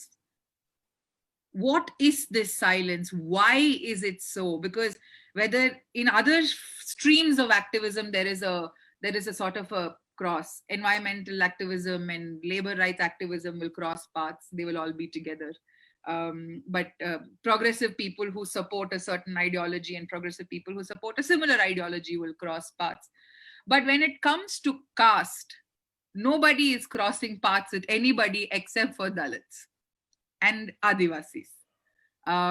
What is this? Even in the Adivasi dialogue, I think there is a great environment perspective. So there are lots of activism there also who are non-Dalits. இந்த கேள்வியோடைய basis ரொம்ப simple. என்னோட personal political ஸ்பேஸ்ல நான் இது தினமும் பாக்குறேன். சாதி சார்ந்த விஷயங்களை மட்டும் பேச மாட்டோம். அது ப்ராக்ரெசிவ் சிவில் சொசைட்டியா இருக்கட்டும், ப்ராக்ரெசிவ் சிட்டிசன் சொசைட்டியா இருக்கட்டும், சாதிங்கிறது வந்து அவங்க யாராவது சாதி சார்ந்தவங்க ஒரு ஆர்கனைசேஷன் வச்சு எவிடன்ஸ் மாதிரி இருக்கிற ஆர்கனைசேஷன் போடுற சண்டைய போட்டுக்கிட்டே இருப்பாங்க. நம்ம we will support them from a distance அப்படிங்கிற ஒரு மென்டாலிட்டி. அந்த மென்டாலிட்டிய எப்படி நீங்க பாக்குறீங்க? Is that a segregation that they have done to themselves, or is it what sort of a space is it? அந்த இடத்துல அந்த கிராஸ் ஒர்க்கிங் ஏன் நடக்க மாட்டேங்குது சிவில் சொசைட்டில? ரெண்டாவது, ப்ராக்ரெசிவ் மக்களும் காஸ்ட பத்தி ஏன் பேச மாட்டேன்? நான் இந்த அன்பார்ச்சுனேட்லி இந்த ஆல் லைவ்ஸ் மேட்டர் அப்படிங்கிற ஒரு விஷயத்த நான் கண்டிப்பா டச் பண்ணியே ஆகணும். அடுத்த கேள்வி அதுதான். ஹேஷ்டாக் ஆல் லைவ்ஸ் மேட்டர் உடைய problematizing hashtag all lives matter. But this இந்த மாதிரி ஒரு மறுப்பு ஆர் ஒமிஷன் நம்ம சாதி சார்ந்த விஷயங்கள்ல நம்ம இன்வால்வ் ஆயிக்கோனா அவங்க பாத்துக்கிட்டோம் அப்படிங்கிற அந்த ஒமிஷனும் அந்த ஒரு டிஸ்டன்ஸும் நீங்க எப்படி பாக்குறீங்க? எதனால நடக்குது? ரெண்டு பாயிண்ட் நான் மென்ஷன் பண்ண பாக்குறேன். நீங்க இந்தியாவுல வந்து ஜாதி உணர்வே அற்றவங்க யாராவது இருக்காங்களா அப்படின்னா யாரும் கிடையாது. ஈவன் தலித்துகளுக்குள்ள சேர்த்து சொல்ல வரேன். வெறும் மற்றவங்க மட்டும் சொல்ல, தலித்துகளுக்கும் அந்த காஸ்ட், அந்த உணர்வு என்பது கண்டிப்பா இருக்க செய்யும். அவங்களுக்குள்ள இருக்கக்கூடிய படிநிலையில சொல்ல வரேன். இப்ப நீங்க அனாசின் மாத்திரை டேப்லெட் இருக்கும். Anacin 500, Anacin 300, 200, 115. அதே மாதிரிதான் மேபி இந்த திராவிட மூவ்மெண்ட் இல்ல கம்யூனிஸ்ட் சேர்ந்து வேணா அனாசின் 50 வச்சுக்க முடியும். மற்றபடி ஹனாசின் 100 இருக்கு, ஹனாசின் 200 இருக்கு, ஹனாசின் இப்படி இந்த மாத்திரை இல்ல. எனக்கு அந்த எந்த இதுவுமே இல்லாத ஒருத்தன் இருக்கிறான் அப்படின்னு ஒருத்தன் சொல்றாங்க அப்படின்னா நான் நம்பவும் மாட்டேன், அது ஒத்துக்க மாட்டேன். எப்படி ஆண்கள் வந்து எனக்கு வந்து பேட்ரியாக்கே கிடையாது ஒரு ஆண் சொல்றான் அப்படின்னா அதை விட கதை உலகத்துல எதுவுமே இருக்க முடியாது. நாம என்ன சொல்லணும், எஸ் நான் வந்து எனக்குள்ள பேட்ரியாக்கி இருக்கு, ஆனால் நான் நிறைய வாசிக்கிறதுனாலையும் பழகிறதுனாலையும் அதனுடைய சதவீதம் குறைவா இருக்க தவிர அதை நான் இன்னும் குறைச்சிக்க முயற்சி பண்றேன் அப்படின்னு இது ஓப்பனா சொன்னாதான் அது என்னைக்குமே நீங்க அதை வந்து ஒத்துக்கணும், ஒப்புக்கணும். அப்பதான் வந்து அந்த டயலாக் வந்து வரும். இல்ல நான் வந்து ரொம்பவும் ஈக்குவலா இருப்பேன், எல்லாரையும் ஈக்குவலா ட்ரீட் பண்ணுவேன் அப்படின்றதா அந்த அதான் ஆண்கள் ஃபெமினிசம் பேசும்போது நமக்கு பெரிய கட்டுப்பா வரும். நமக்கு எல்லா வேலையும் செஞ்சுட்டாங்க வந்து ரொம்பவும் பேசுவோம். அப்புறம் வந்து ஸ்டீரியோ டைப் விஷயத்துக்குள்ள எனக்கு உடன்பாடே கிடையாது. நிறைய இப்ப வந்து சொல்லுவாங்கல்ல, நிறைய ஆக்டிவிஸ்ட் வந்து அவங்க ரொம்ப ஈக்குவலா இருப்பாங்க, நல்ல மனநில இருப்பாங்க, முதலாளிகள்லாம் மோசமா இருப்பாங்க. அப்படிலாம் கிடையாது. நிறைய முதலாளிகளுக்கு ஜெண்டர் பெர்ஸ்பெக்டிவ் உள்ள ஆளை நிறைய பேர் நான் பார்த்திருக்கேன். ஆக்டிவிஸ்ட் பல பேர் ரூடாவும் நடந்திருக்கிற ஆளை நான் பார்க்கிறேன். நீங்க நம்ம அப்படி நினைச்சுக்கிறோம் எல்லாமே. வேணா நீ ஆக்டிவிசம்ன்ற உங்களுடைய கான்செப்ட் அழகா இருக்குமே தவிர உங்களுடைய அப்ரோச் வந்து நிறைய பிழைகள் இருக்கு. இங்க எல்லாமே ஒயிட் பிளாக் நம்ம வந்து பார்க்க முடியாது. நீங்க என்னெல்லாம் நினைக்கிறீங்களோ அது எவ்வளவு இம்ப்ளிமெண்டேஷன் பண்றதுதான் நான் இது முக்கியம் நினைக்கிறேன். நீங்க கேட்ட கேள்வி என்ன அப்படின்னா, நீங்க எந்த ஒரு இஷ்யூக்கும் நீங்க வேலை செய்யணும்னா இன்ஜஸ்டிஸ் ஜஸ்டிஸ் என்ற 2 அளவுகோல் இருக்கும். நீங்க என்வாயன்மெண்ட் இஷ்யூ அப்படின்னா ஒரு ஆளை ஒருத்தன் நடத்துறான், அது பல கிராமங்களை அழிக்குது, நான் நீதியோட வேலை செய்யறேன் அப்படின்னு நிற்பான். ஒரு விமன் இஷ்யூ பேசுகிற போது அது வந்து ஜெனரல், எல்லா பெண்களுக்குமான இஷ்யூ வரும்போது இந்த காஸ்ட்னு வருகிற போது இவனுக்கு சொல்ல முடியலையா, ஆனா இவன் உள்ளுக்குள்ள ஆழமா அந்த காஸ்ட் இருக்கு, இவனால அது வந்து வெளியில இருந்தது போராட முடியல. இவன் உள்ள ஒரு ஜாதி வந்து உள்ள பாரமா இருக்கிறதுனால, கல்லு மாதிரி இருக்கிறதுனால இவனுக்கு இந்த சைக்காலஜி ப்ராப்ளம் இருக்கு, உளவியல் சிக்கல் இருக்கு. நீ அதை கடந்து வந்து உங்களை உள்ள நாங்க வந்து பெரியார நிறைய படிச்சுட்டோம், கார்ல் மார்க்ஸ் படிச்சுட்டோம், அம்பேத்கரை படிச்சுட்டோம், சோ படிச்சு என்ன படிச்சா என்ன வந்துமா? கண்டிப்பா கிடையாது. நீங்க அது பிராக்டிஸ் பண்ணி அது அவங்களோட இருந்து வாழ்ந்தாதான் அது வந்து மேபி பார்க்க முடியும். எனக்கு தெரிஞ்ச நிறைய பேர் வந்து அந்த காஸ்ட் என்னன்னு தெரியாம இருக்கிறவங்களும் இருக்கிறாங்க. அதெல்லாம் எனக்கு ஒண்ணுமே தெரியல சார் அப்படின்னு என்கிட்ட நிறைய பேர் சொல்லியிருக்காங்க. அவங்க அப்பர் காஸ்டா இருக்கிறாங்க, உண்மையால அவங்களுக்கு ஒண்ணுமே தெரியாது, அவங்க சொல்ற மாதிரி இருக்கும், என்னன்னு தெரியாது, இப்படி கல்யாணம் பண்ணுவாங்க, நான் இப்படி சொந்தக்காரன் கூட இருந்துட்டேன் அப்படின்னு எல்லாம் சொல்லுவாங்க, அவங்களுக்கு தெரியவே தெரியாது. அது மாதிரி எல்லாம் பேசுவாங்க. இப்போ வந்து பார்க்கும்போது நான் ரொம்ப ஃபீல் பண்றதெல்லாம் பேசுவாங்க. இதுதான் அடிப்படையான ஒரு காரணம். நீங்க வந்து ஒரு என்வாயன்மெண்ட் வேலை செய்யறதோ இல்லைன்னா ஒரு ஹியூமன் ரைட்ஸ் வேலை செய்யறது கூட நான் சொல்ல ரொம்ப எளிதான காரியம் தான். ஒரு மதம் என்ற விஷயத்துல நீங்க வேலை செய்யறது கூட எளிதான. ஆனா ஜாதின்னு வருகிற போது ஏன்னா காஸ்டுக்கு மட்டும்தான் பியூரிட்டின்னு ஒண்ணு இருக்கு, ஜெண்டருக்கும் இருக்கும், அந்த ஜெண்டருக்கு இருக்கும். ஜெண்டருக்கும் எனக்கு அந்த பியூரிட்டின்றது இந்த பாடி பியூரிட்டி மட்டும், அந்த அந்த உடல் சார்ந்து இருக்கக்கூடிய அதுவும் பாக்குறான் அவன். ஆனாலும் அது ஒரு ஆண்களுடைய சொத்தா தான் பார்ப்பான். ஏன் ஹானர் நடக்குது அப்படின்னா அவன் என்ன பண்றான், ஒரு பெண்ணுடைய உடம்பை ஒரு காஸ்ட் பியூர் இன்ஸ்டிடியூஷனா பாக்குறான். அதை தொட்டுட்டாக்க என் ஜாதி கெட்டு போச்சுன்ற ஒரு எண்ணம் அவனுக்குள்ள இருக்கு. அதே மாதிரிதான் பாத்தீங்கன்னா இந்த இந்த பாடி பியூரிட்டி இந்த மாதிரி விஷயங்கள் ஆனால் இது ஜாதி பியூரிட்டி. இவன் தலித்துன்னு ஒருத்தன் அவர் பேசுகிற போது அங்க வந்து என்னவா இருக்குன்னா அவனுடைய எல்லா விஷயத்தையும் கேள்வி கேட்குது. அவர் பெரிய ஆக்டிவிஸ்டா இருப்பாரு, போராளியா இருப்பாரு, ஜாதின்னு வந்து பார்க்க மாட்டாங்க. அடுத்தது வந்து இந்த ஒரு சேஃபர் ஜோன். நான் போய் லெப்ட் குரூப்போட சேர்ந்து வேலை செய்யறேன், நான் திராவிட குரூப்போட சேர்ந்து வேலை செய்யறேன், காஸ்ட பத்தி இல்ல அது பேசிக்குவோம்.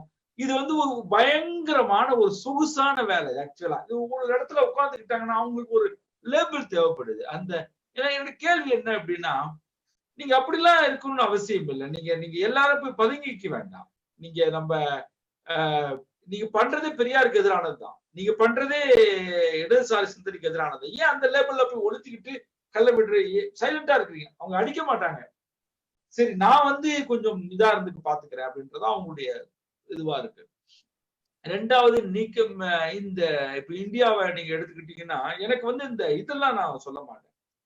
நான் எப்படி பிராமணிக்கல் ஸ்ட்ரக்சர் வந்து ஒரு ஒரு ஒரு இந்த ஜாதியத்துக்கு இந்த கொடுமைக்கு எல்லாம் ஒரு காரணம்ன்றதை நான் எவ்வளவு பிலீவ் பண்றனோ அதே அளவுக்கு என்ன பிலீவ் பண்றேன்னா பிராமணிக்கல் ஸ்ட்ரக்சர் எவ்வளவு மோசன்ற அளவுக்கு இடைநிலை சாதிக்காரங்களுடைய வன்முறையும் நான் சுட்டி காட்ட விரும்புவேன். அந்த அந்த அந்த அந்த அந்த பேக்வர்ட் கம்யூனிட்டி நடத்துற மிகப்பெரிய அநீதி. இவங்க என்ன பண்ணிடுறாங்கன்னா போயிட்டு சேஃபர் ஜோன்ல உட்காந்துக்கிட்டு இத நான் கொள்ளல ஒண்ணு பிராமின் கொள்றான், நான் ஒண்ணு அடிக்கல பிராமின் அடிக்கிறான், நான் ஒண்ணு ரேப் பண்ணல பிராமின் ஒண்ணு. நான் என்ன சொல்றேன், அந்த பிராமின் சிந்தனைதான் பண்ணுது, அதை நான் ஒத்துக்கிறேன். ஆனால் நீ ஏன் வந்து அது அந்த இம்ப்ளிமெண்டரா நீ இருக்கிறன்றதை நீ ஏன் மறைக்கிற? அதை நீ என்னைக்கு அதை நீ பேச போற அப்படின்றத என் கேள்வி.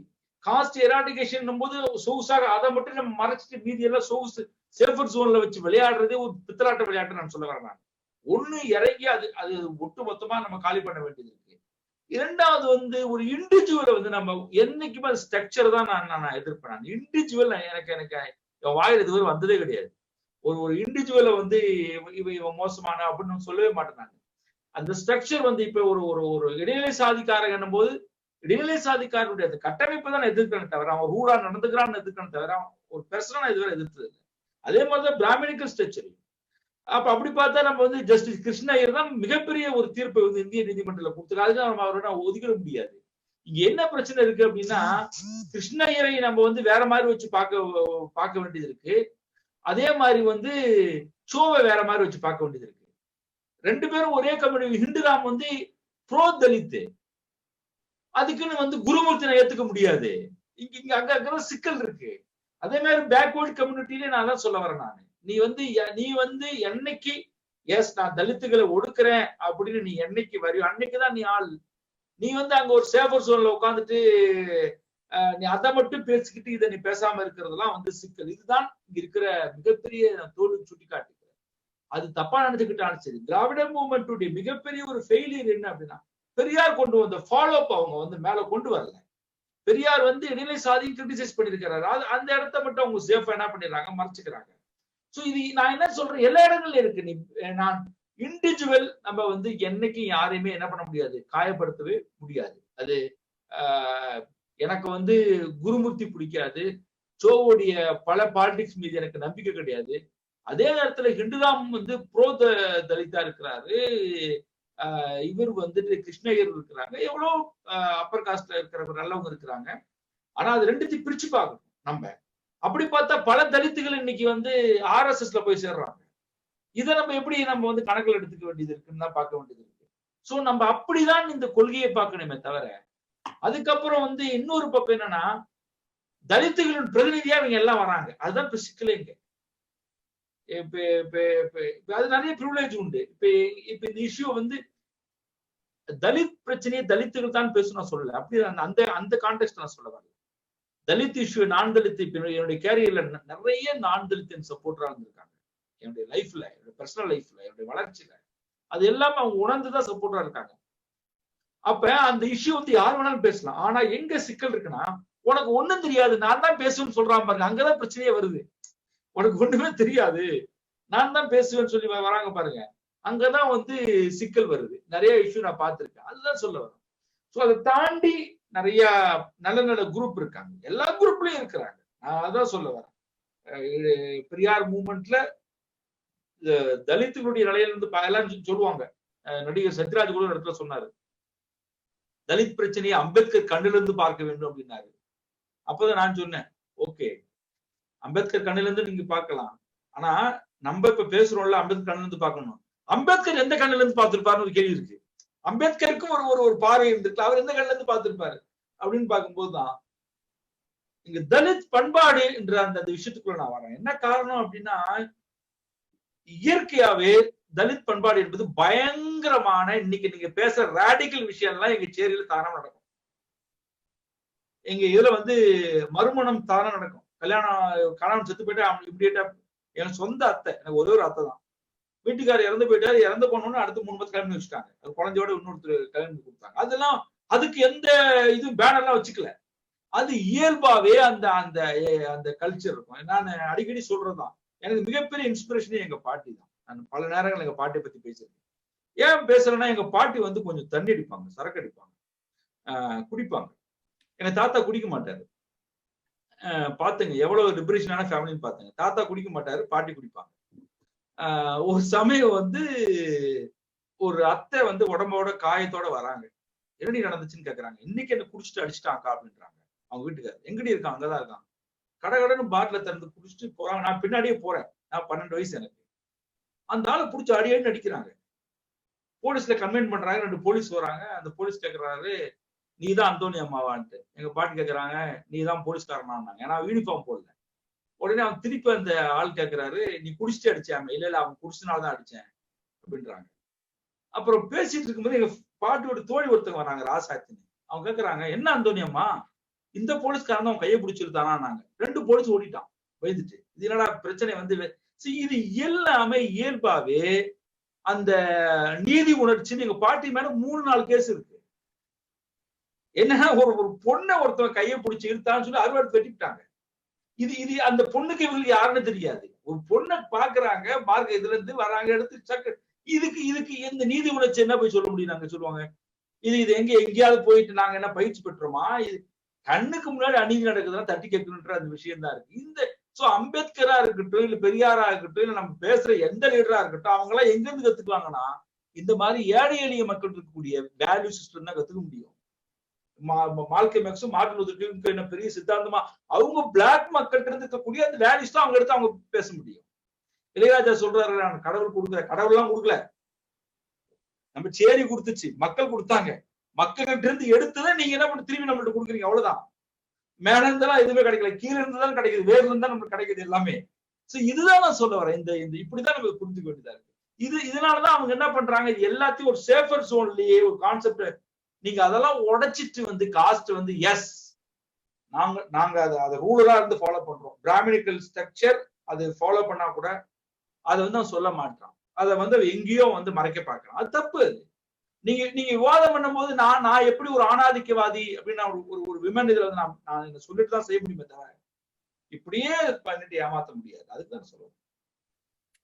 Excellent. I think I think the more I speak to Kadir, the more number of questions I want to ask, but we have to also make space for other people to ask you questions. Just as a gist, I think for the question I asked him last, he said he doesn't believe in stereotypes. So there need not necessarily be all Brahmins or all oppressive caste members are oppressive, and all everybody else is non-oppressive. It doesn't work like that. He doesn't believe in stereotypes. There is no black and white as far as caste is concerned, and it is so deeply internalized. His answer to why progressive people and civil society members don't engage with caste is as direct as because caste is intensely internalized in all of us, and in some of us it is internalized as a burden. And I can say this personally also. That was one of the first conversations I had with Kadir in his office, and I will never forget it. My own caste identity was also a burden. It's also a continued burden, and I hesitated to talk about caste. That's what he's saying. He's saying most people don't talk about it because they've internalized it as a burden, and you don't know how to talk about it. But unless and until you break it and you talk about it, and there is no society that is casteless. Everybody in this society has internalized caste. And caste, unlike other oppressive structures, have this notion of purity. The only other structure that he thinks has this notion of purity is gender, and that is more physiological. That is to do with the body. But whereas caste is very in spirit adherent to the Brahminical principles of purity, and it is the Brahminical structure that is problematic. So anybody who's within that structure, it doesn't have to be just a Brahmin, and not just Brahmins are within the Brahminical structures. Many people, especially caste Hindus in Tamil Nadu, have ignored to talk about their own Brahminical oppressions, and continue to participate in sort of avoiding the same Periyarite principles that they believe or they propagate in other things. It is convenient to be Periyarist at certain points. It's inconvenient to be and speak like Periyar and Ambedkar at certain points. It's as simple as that. You choose and pick when you want to like Periyar and when you don't want to like Periyar, when you want to like Ambedkar, when you don't want to like Ambedkar. And he went on to narrate stories of his grandmother. He seems to have come from a very progressive family where his grandmother asserted her gender, caste identities in multiple ways. And one of the things was she was a very open person who consumed alcohol, whereas his grandfather didn't.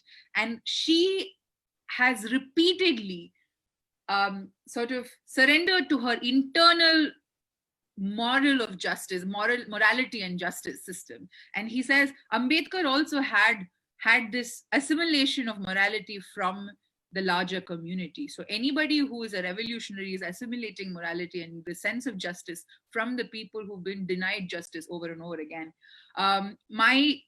I definitely want to ask this question about gender and patriarchy to Kadir. You've piqued my interest. Interest because you've repeatedly mentioned the words patriarchy and gender throughout our conversation. So closing question adada.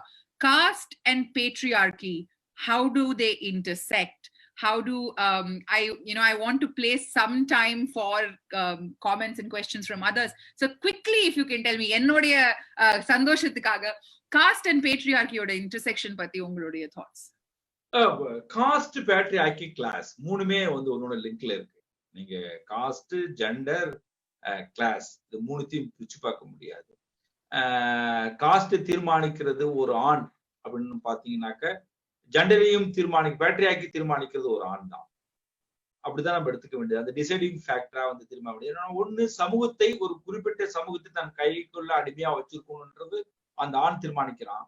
அதே மாதிரி ஃபேமிலிக்குள்ள தனக்குள்ள அடிமையா இருக்குன்ற ஒரு விமனை வந்து அவன் அடிமையா வச்சுக்கணும்ன்றத பாக்குறான். ரெண்டு விஷயம் இருக்குல்ல, ஃபேமிலி, சொசைட்டி. சொசைட்டிக்கு தலித் அடிமையா இருக்க தேவைப்படுது, ஃபேமிலிக்குள்ள ஒரு பெண் அடிமையா இருக்க தேவைப்படுது. அவ்வளவுதான் நம்ம எளிமையா அதை வந்து உணர்த்த வேண்டியதா இருக்கு. Excellent. Just by the mere fact that both oppressive structures were structured by men answers the question. He says that in society, man needed an oppressor, somebody to oppress, and hence he created the lower caste system. And within the home, he needed somebody to oppress, and hence he created a gender divide. Thank you so much, Kadir, for quickly answering that question. So, now, audience, the participants, you can take those questions. Friends, please continue to send in your questions. We have about 20 minutes left on this conversation. If you put it on Facebook, Instagram, our friends will send it to me here on Zoom. So, முதல் கேள்வி வந்து விவேக்ங்கிறவர்கிட்ட இருந்து, if a discrimination happens amongst Dalits, should be addressed and called out or not? So Dalit மக்களுக்கு மத்தியில நடக்கிற டிஸ்கிரிமினேஷனை call out பண்ணணுமா இல்ல மூடி மறைக்கணுமா? இல்ல, கண்டிப்பாக தலித்துகளுக்குள்ளேயும் நிறைய அந்த மாதிரியான டிஸ்கிரிமினேஷன் இருக்கு. அந்த காஸ்ட் பியூரிட்டி, நீங்க அதுதான் இஷ்யூவே. நீங்க வந்து பாத்தீங்கன்னா தலித்துகளுக்குள்ளேயும் ஜாதி இருக்கும். கடைசியில என்னன்னா அந்த கீழே இருக்கக்கூடிய தலித் இருப்பாங்க பாருங்க, அந்த தலித்துகள் யார் ஒடுக்குவானோ அந்த பெண்ணை ஒடுக்குவான்.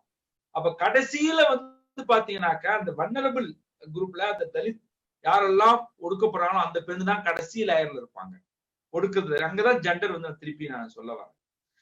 இதெல்லாம் மேல மேல மேல யாரு மேல இருப்பா அப்படின்னு பாத்தீங்கன்னா அவன் ஒரு ஆணா இருப்பான். ஒரு உயர் சாதி ஆண் இருந்து தலித்துகள், அந்த தலித்துகளுக்கும் கீழே இருக்கக்கூடிய தலித்துடைய பெண், இந்த லேயர் தான் இந்த விஷயங்கள் இருக்கு. கண்டிப்பாக அது வந்து ஒழிக்கப்பட வேண்டும். ஆனால் இது என்ன பிரச்சனை அப்படின்னா, இந்த காஸ்ட் இப்ப நீங்க வந்து ஒரு காஸ்ட் செட்டப்பை நம்ம உடைக்கணும்னு பேசிக்கிற போது இதை ஒரு ஸ்ட்ராட்டஜா இதை பயன்படுத்தக்கூடாதுன்னு சொல்ல வரேன். இது கண்டிப்பா இது உடைக்கப்பட வேண்டும். சோ இதை எடுத்துக்கிட்டு அந்த ஒரு ஜாதியை உடைக்கிற போது, இவ்வளவு குடும்பம் நடக்கும் போது உங்களுக்குள்ள இப்படி நடக்குது அப்படின்னு ஒரு இதை வந்து அவங்க சொல்லுவாங்க. அது ஓகே, அது அக்ரி பண்றோம். பட் அது இன்டர்னல் இஷ்யூன்னு சொல்ல மாட்டேன், அது ஒரு காஸ்ட் இஷ்யூ தான். அதுதான் இந்த சிஸ்டத்தோட வெற்றி. அதுக்கு வந்து நிறைய விஷயங்கள் தேவைப்படும். ஒரு சிம்பிளான விஷயம் நான் உங்களுக்கு ஒரு எக்ஸாம்பிள் பண்றேன். ஒரு இப்படி புரிஞ்சுக்கிறதுக்காக நான் சொல்ல வரேன். அந்த கேள்வி நல்ல கேள்விதான். ஒரு தலித் பெண் அப்படின்னு எடுத்துக்கிட்டா 4 விதமான அட்ராசிட்டிஸ் நடக்கும் அவங்க மேல. 1 ஸ்டேட், 2 காஸ்ட் அண்ட் ஆண்கள், 3 காஸ்ட் அண்ட் பெண்கள், 4 தலித் ஆண்கள். இந்த 4 பேருமே பண்ணுவாங்க. தலித் ஆண்கள் எப்படி பண்றாங்க அப்படின்னாக்க அதுல பேட்ரியாக்கி இருக்கும், காஸ்ட் இருக்காது. சாதி இந்த பெண்கள் பண்றதுல வந்து காஸ்ட் இருக்கும். இந்த சாதி இந்த பெண்களையும் தலித் ஆண்களையும் தலித் பெண்களை ஒடுக்கினாலும் ஒரு நட்பு சக்தியா இந்த தலித் பெண் வச்சுக்கணும்னு சொல்லுவேன். அது காரணம் அவங்க 2 பேருமே ஒரு கருவி. ஆனா இந்த அரசும் இந்த ஜாதி இந்த ஆண்கள் தான் முக்கியமா அக்யூஸ்ட். அவங்க அழுத்தத்தின் விளைவாக அவங்க 2 பேரும் கருவி. இவங்க அந்த மாதிரிதான் இந்த நட்பு சக்தியா இதை பார்க்கணுமே தவிர, பட் இதுக்குள்ளே நம்ம நிறைய டிஸ்கஸ் பண்ண வேண்டியது. So, as a response to Vivek's question, Kadir says, yes, indeed, you should call out the oppression that one Dalit performs on another, perpetrates on another, but it shouldn't deter the progress that the larger movement is making. And he beautifully sort of dissected the kind of oppression that happens to a Dalit woman. He says at the end of the spectrum is a Dalit woman, and the kind of oppression she faces is committed by state, committed by caste Hindu or upper caste men, upper caste women, and then a Dalit man. When a Dalit man oppresses a Dalit woman, it's gender at play. When a woman oppresses a woman, it is caste at play. When an upper caste woman oppresses a Dalit woman, it's caste at play. But when the state and an upper caste man, who are the main perpetrators and the larger perpetrators, do it, it's a whole other power structure altogether. So he agrees that these degrees of oppression must be called out and fought, but not at the cost of giving up the entire movement. அடுத்த கேள்வி வந்து என்னுடைய ஒரு இளம் தோழர் கிருஷ்ணராஜ் அப்படின்னு கடலூர்ல எங்க கூட ஒர்க் பண்ற ஒரு தலித் இளைஞர். அவர் கேட்கிறாரு, மிருகத்தை வதை செய்வதற்கு கூட ரொம்ப கொடுமையா வந்து ரெஸ்பாண்ட் பண்றோம், நம்ம இமீடியட்டா ரெஸ்பாண்ட் பண்றோம், we are able to punish them immediately.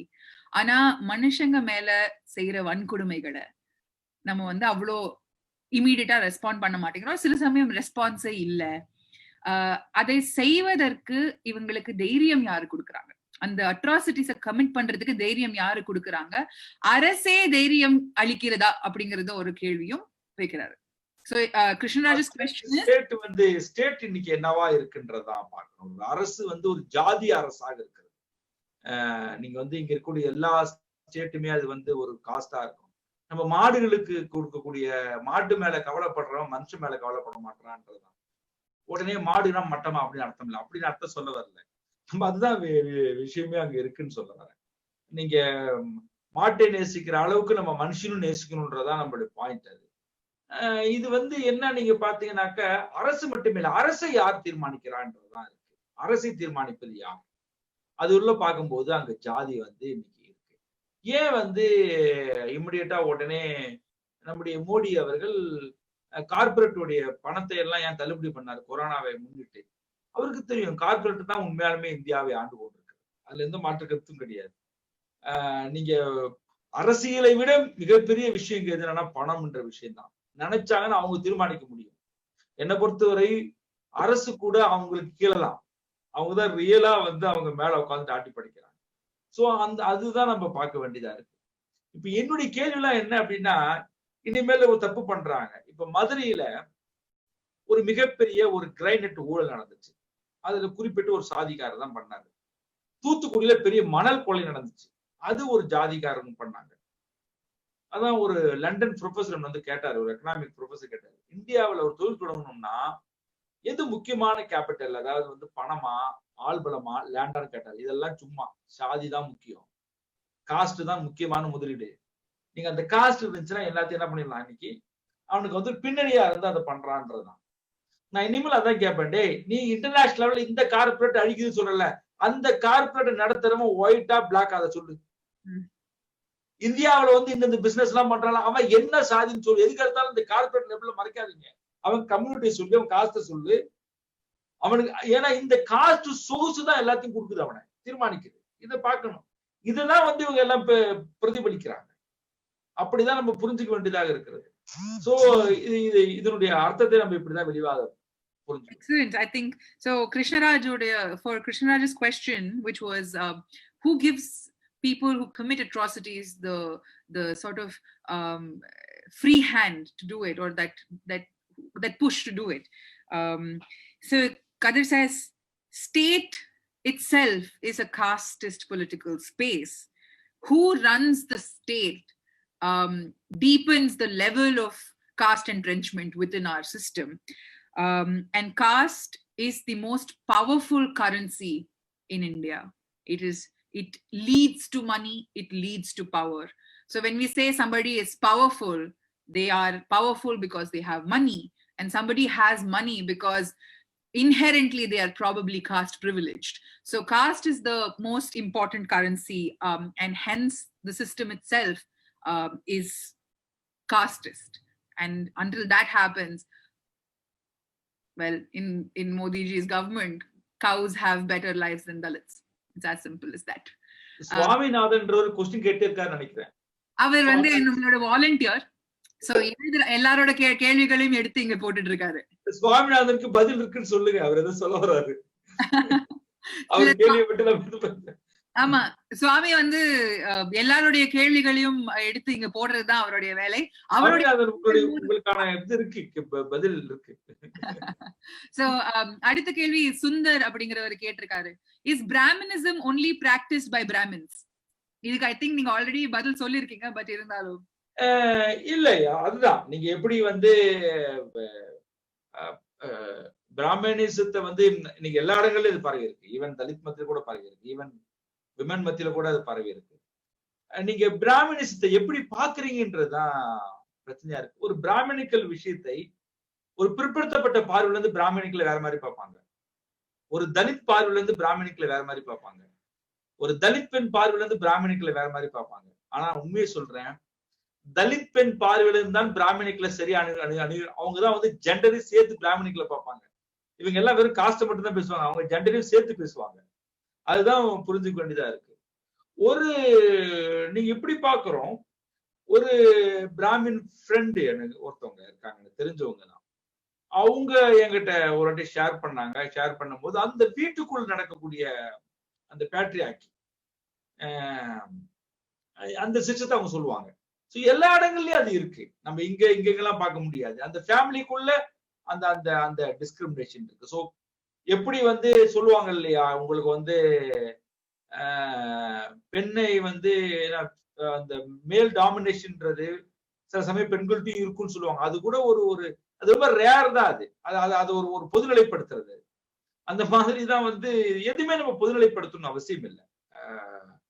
இப்ப நிறைய ஒரு கேள்வி எல்லாம் கேட்பாங்க, தலித்துகள் கொலை பண்ணலையா, அதை ஏன் நீங்க காஸ்ட் மர்டர்ன்னு சொல்ல மாட்டீங்க, நான் தலித் கொலை பண்ணா மட்டும் ஏன் காஸ்ட் மர்டர்ன்றீங்க அப்படிலாம் ஒரு கேள்வி வரும். உதாரணத்துக்கு வந்து தலித்துகள் தான் எல்லாமே, பெண்கள் தான் எல்லா கொடுமையும் அனுபவிக்கிறாங்க. ஒரு இன்சிடென்ட்ல கணவன் கொலை பண்ண குடிச்சிட்டு தொந்தரவு பண்றான், அந்த பெண்ணு கல் எடுத்து போட்டு கணவன் கொண்டுறாங்க அப்படின்னா இப்படி சொல்ல முடியுமா? எல்லா பெண்களும் கல்லை போட்டு கணவனை கொண்டு வாங்க சொல்ல முடியாது.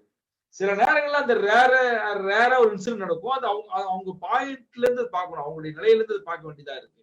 அப்ப அந்த இடத்துல நம்ம எல்லாம் புரிஞ்சுக்கிறோம் இல்ல, சரி பெண்கள் அப்படின்னாலே ஆண்கள் கொடுமைப்படுத்துறாங்க. ஆனால் இந்த தலித் நான் தலித் இஷ்யூங்கிற போது மட்டும்தான் என்ன பண்றாங்க, இவங்க பழிக்கு பழி அவங்களே நிறுத்துறாங்க. அவங்கள ஒரு வல்னரபிள் சொசைட்டியா நம்ம பார்க்காம அவங்கள வந்து போட்டியாளராகவே பார்க்கிற ஒரு தன்மை இது இருக்குது. ஸோ இப்படிதான் அதை நம்ம அதை புரிஞ்சுக்கணும். So he says no, Brahmanism is எல்லா இடங்கள்லயும் by everyone, and just the idea of you shouldn't generalize anything. Maybe அந்த பிராமின் குரூப்ல கொஞ்சம் டாமினேஷன் அதிகமா இருக்கலாம். அவங்க பேசுற அந்த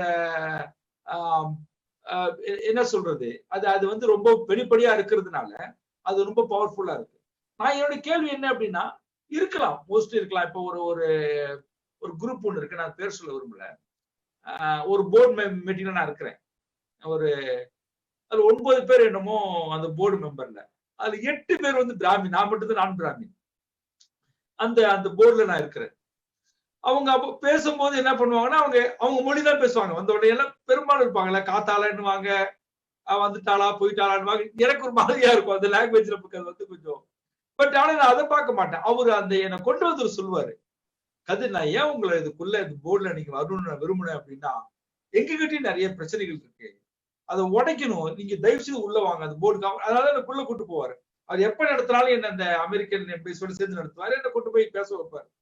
ஏன்னா அவரு திங்க் பண்றாரு. சரி, இது வந்து நம்ம சொசைட்டிக்குள்ள கொஞ்சம் பிரச்சனை இருக்கு. கதிர் மாதிரி ஆள் உள்ள வரணுன்றாரு. அதுதான் நான் இம்பார்ட்டன்ட் சொல்ல வரேன். நான் அதுதான் வந்து முக்கியம் சொல்ல வரேன். நம்ம அப்படி பார்க்க வேணாம். எல்லா இடங்கள்லயுமே அந்த அந்த ரூட் இருக்கு. அந்த பிராமணிக்கல்ன்றது பிராமின் கம்யூனிட்டிலயும் இருக்கு, இடைநிலை சாதிக்காரர்கள்ட்டையும் இருக்கு. அப்படி பார்த்தா இன்னைக்கு அட்ராசிட்டிஸ் கேஸ்ல எடுத்துட்டீங்கன்னாக்க ஒரு 1200 கேசஸ் பெர் இயர் தமிழ்நாட்டு ரிஜிஸ்டர் ஆகுதுன்னா அதுல பிராமின் எவ்வளவு அக்யூஸ்ட்னு பார்த்தீங்கன்னா ரொம்ப ரொம்ப ரொம்ப லெஸ்ஸா இருக்கும்.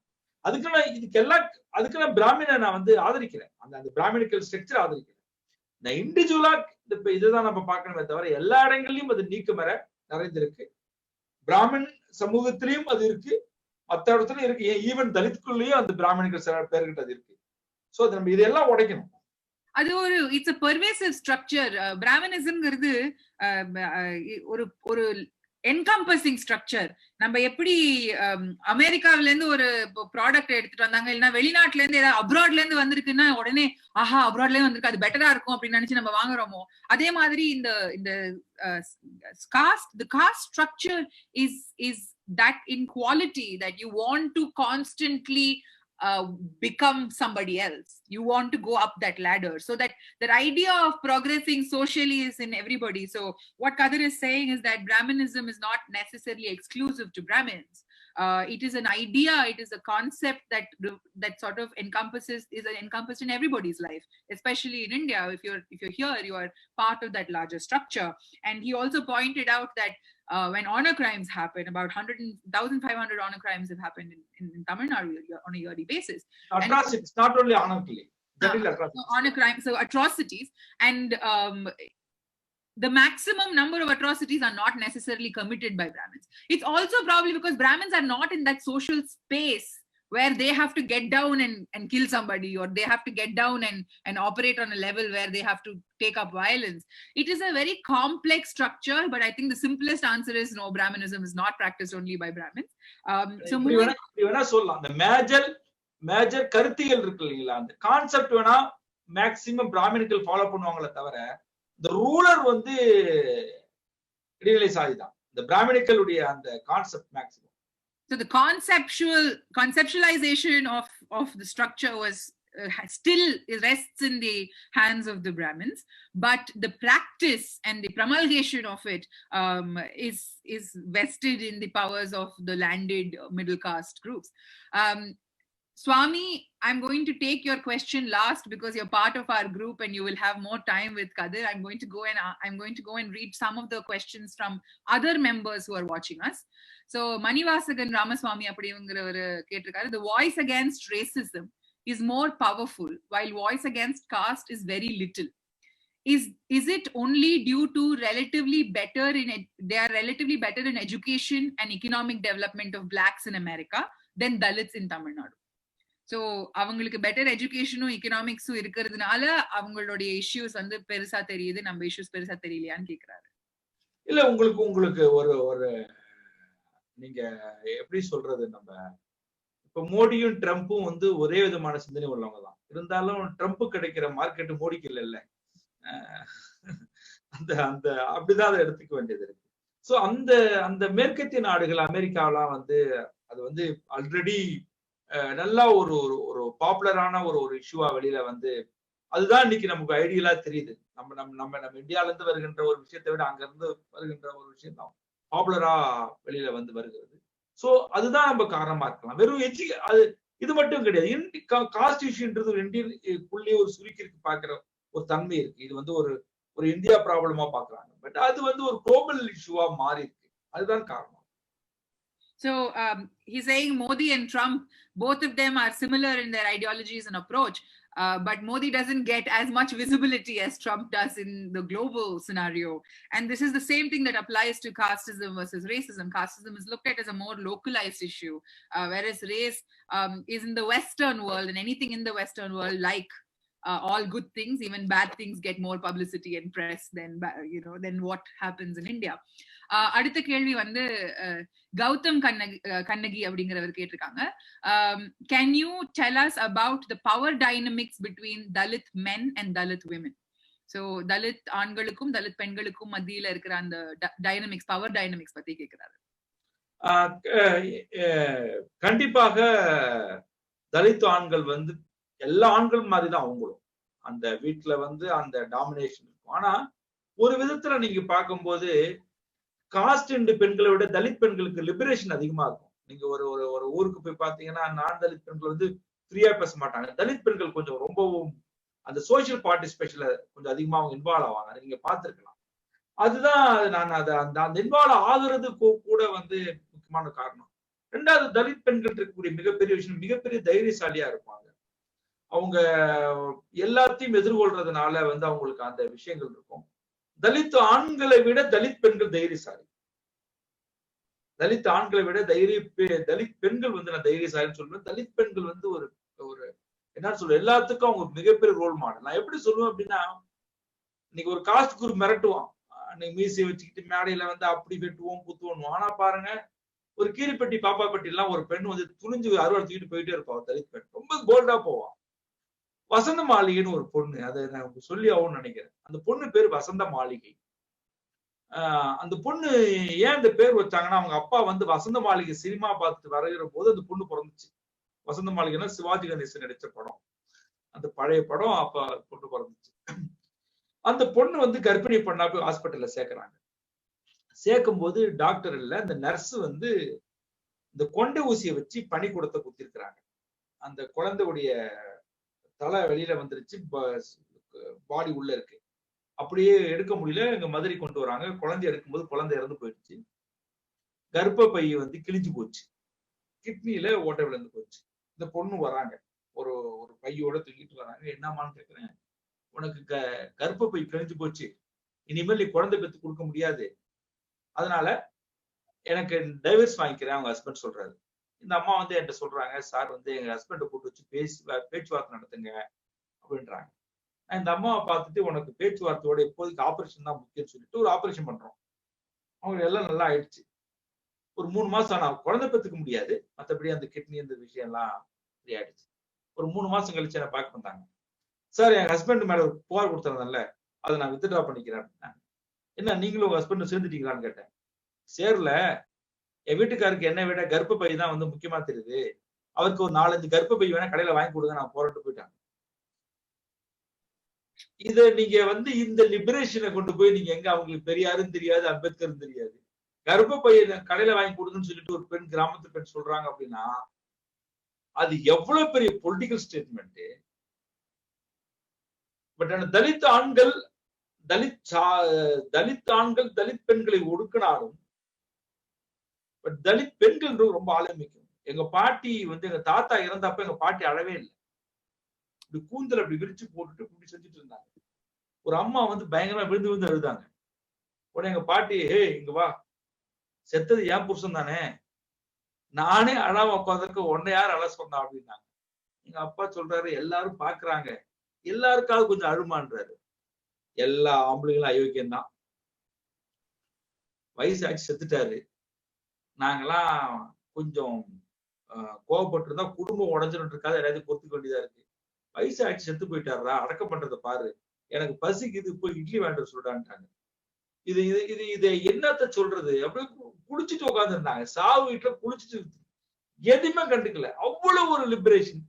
இதெல்லாம் நம்ம பேசினா நிறைய இருக்கு இந்த மாதிரி விஷயங்கள். அதெல்லாம் இயல்பிலேயே ஐ திங்க் தனியா ஒரு ஃபுல் செஷன் வந்து ஜெண்டர் அண்ட் காஸ்ட் இன்டர்செக்ஷன்ல கண்டிப்பா வைக்கணும். ஏன்னா நீங்க சொல்ற விஷயங்களை வந்து நான் சில சமயம் கேட்டிருக்கேன். But I think this is revelation to a lot of people that the answer that Kadir gave now very simply in a gist is that Dalit women are far more liberated, not only above most other women in the world, but in the country, but also more liberated than Dalit men. And he gave examples of, again, his grandmother and another girl who have transcended these gender barriers and gender burdens to find strength in just that liberation. So I've also experienced the power of Dalit women when I go out in the field, and phenomenal. So the dynamics that he is talking about is that Dalit men still hesitate to assert themselves, but Dalit women never hesitate to assert themselves. Dalit women don't think twice before they show their power. So guys, I'm going to ask you to stop sending in questions because we're running out of time. Kadasi or rendu kelvigal na padichittu I'll take the answers and we will wrap up. So the next question is from Sujata Patnaik. Avanga vandu, she's asking, we will talk here and we will go, but what is next? I don't want this to stop with we shouldn't do this. I want to know I will do this. So she's asking, நம்ம என்ன செய்யணும் as a society? What is it that we are supposed to do, and how can we not make sure that this only stops with a conversation? நிறைய social dialogue தேவை. நிறைய நம்ம கலந்து பேச வேண்டியது இருக்கிறது. யாருமே பிளேம் பண்ண வேணாம். நான் அடிக்கடி சொல்றேன், ஒரு நான் தலித் மத்தியில ஒரு குற்ற உணர்ச்சி உண்டு பண்ணணும்ல. இவ்வளவு ஆண்டு காலம் நம்ம இப்படி கொடுமை பண்றோமே, நம்ம என்னைக்கு ஃபீல் பண்றானோ அதுதான் சக்சஸ். இந்த சைலன்ஸ் வந்து நம்ம பிரேக் பண்றது. இவங்க ராதிகா ஆரம்பிக்கும் போது ஏன் இந்த சைலன்ஸிங் நடக்குதுன்னா, இந்த சைலன்ஸ் நீங்க பிரேக் பண்ணாதான் எல்லாமே நடக்கும்.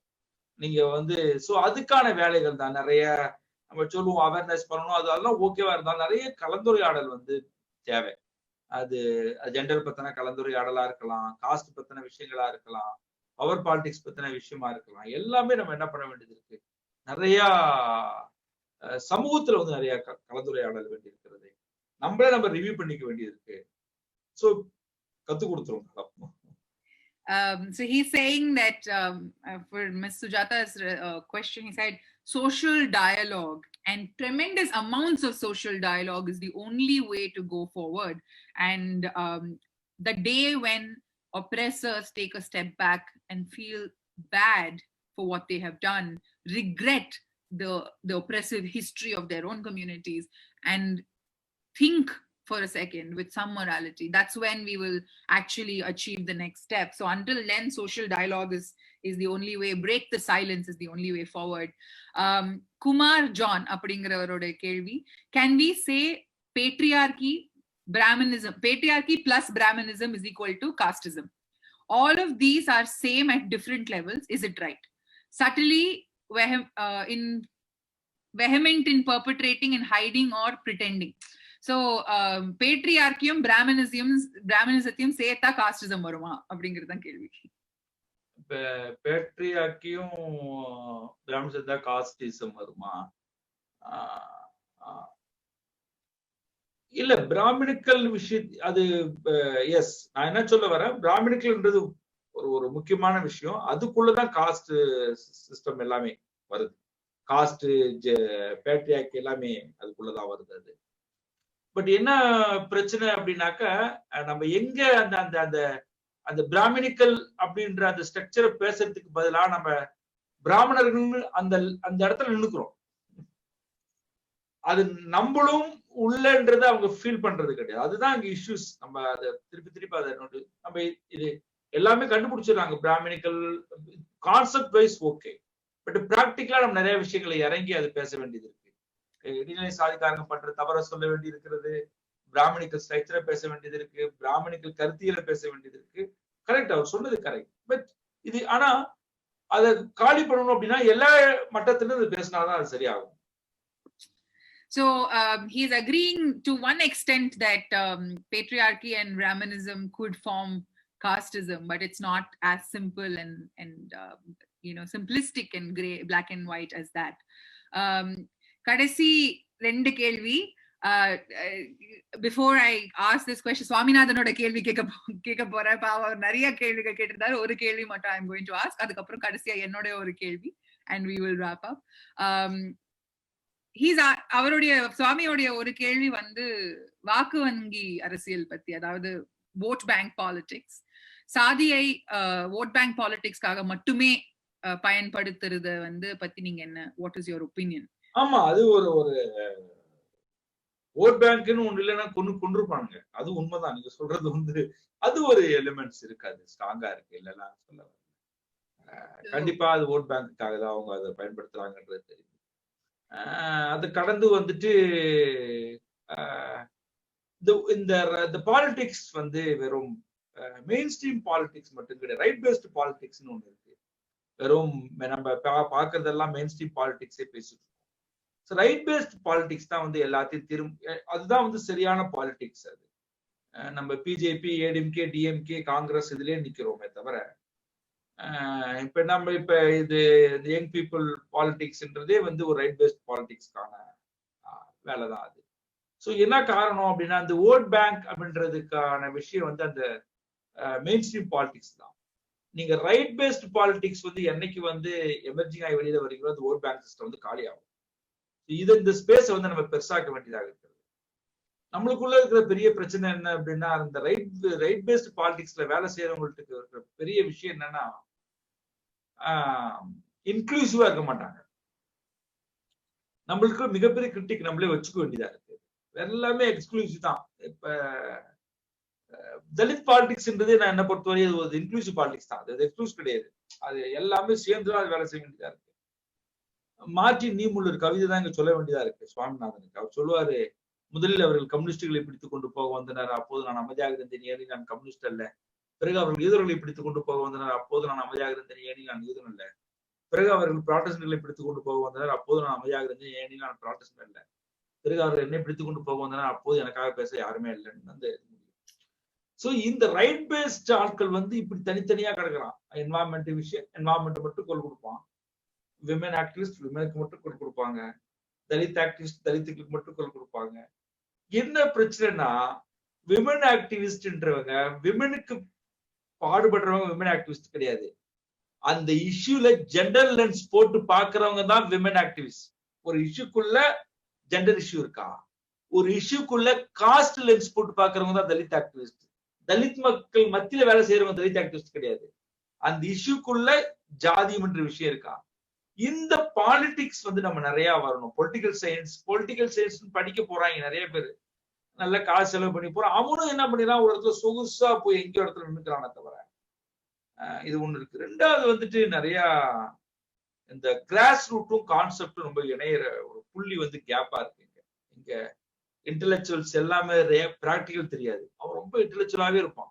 இந்த பிராக்டிகல் திங்ஸ் தெரியவே தெரியாது. கிராஸ் ரூட்ல இருக்கிறவன் இன்டெலெக்சுவல் திங்க் பண்ண மாட்டான். இவனுக்குள்ள ஒரு கேப் நம்ம சிவில் சர்வீஸுடைய பெரிய விஷயமா நான் பாக்குறேன், தோல்வியா பாக்குறேன். அப்புறம் இவனுக்குள்ள அடிச்சுக்குவான். ப்ளூ பெருசா, பிளாக் பெருசா, ரெட் பெருசா அப்படின்னு இவங்களுக்குள்ள ஒரு பாலிடிக்ஸ். இந்த மாதிரி நிறைய இருக்கு. அது என்ன, இந்த நாட்டினுடைய அயோக்கியர்கள் எல்லாம் ஒற்றுமையா இருக்கிறான். இந்த நாட்டுக்கு நீதியா இருக்கிற நம்ம எல்லாம் நீங்க என்ன பண்ணி கிடக்கிறோம், சண்டை போட்டு கிடக்கிறோம். இதனுடைய விளைவுதான் அந்த மெயின் ஸ்ட்ரீம் பாலிடிக்ஸ் மேல வருது. அங்க ஓட் பேங்க் ஏன் நம்ம நடத்துறோம். So I think very beautifully put. There are two kinds of politics. One is the mainstream politics, and the other is the rights-based politics, of which Kadir and I and all of us are part of. He said in the very beginning, Swaminathan's answer was, if there was no vote bank, they would have killed us by now. This is a reality of the Dalit existence in India. However, the failure of the civil society has been that we have been extremely exclusive in the way we operate. He rightly pointed out those who are causing us harm, the fascist forces, the forces that are gendered, the forces that are oppressive in every form, is united. Their strength is unity. They're constantly sticking together with each other because their common enemy is the oppressed. But within the rights-based space, we are so liberal, hence we are quite lost, and we are constantly becoming or constantly slightly exclusive, and it hinders our own progress, and is one of the biggest failures as far as Kadir is concerned of the civil society. I think we will have to wrap up the session because we've been talking for a while now. I have so much more to talk to about caste and gender with Kadir. Hopefully, இன்னொரு சமயம் நம்ம வந்து specific gender பத்தி gender within the caste space பத்தி I would like to engage with you and probably bring a few more speakers as well. Before I wind up and thank Kadir, இந்த உரையாடலை ஏற்படுத்தினதுக்கான ஒரு நோக்கம் காஸ்ட் அப்படிங்கிற டயலாக்ல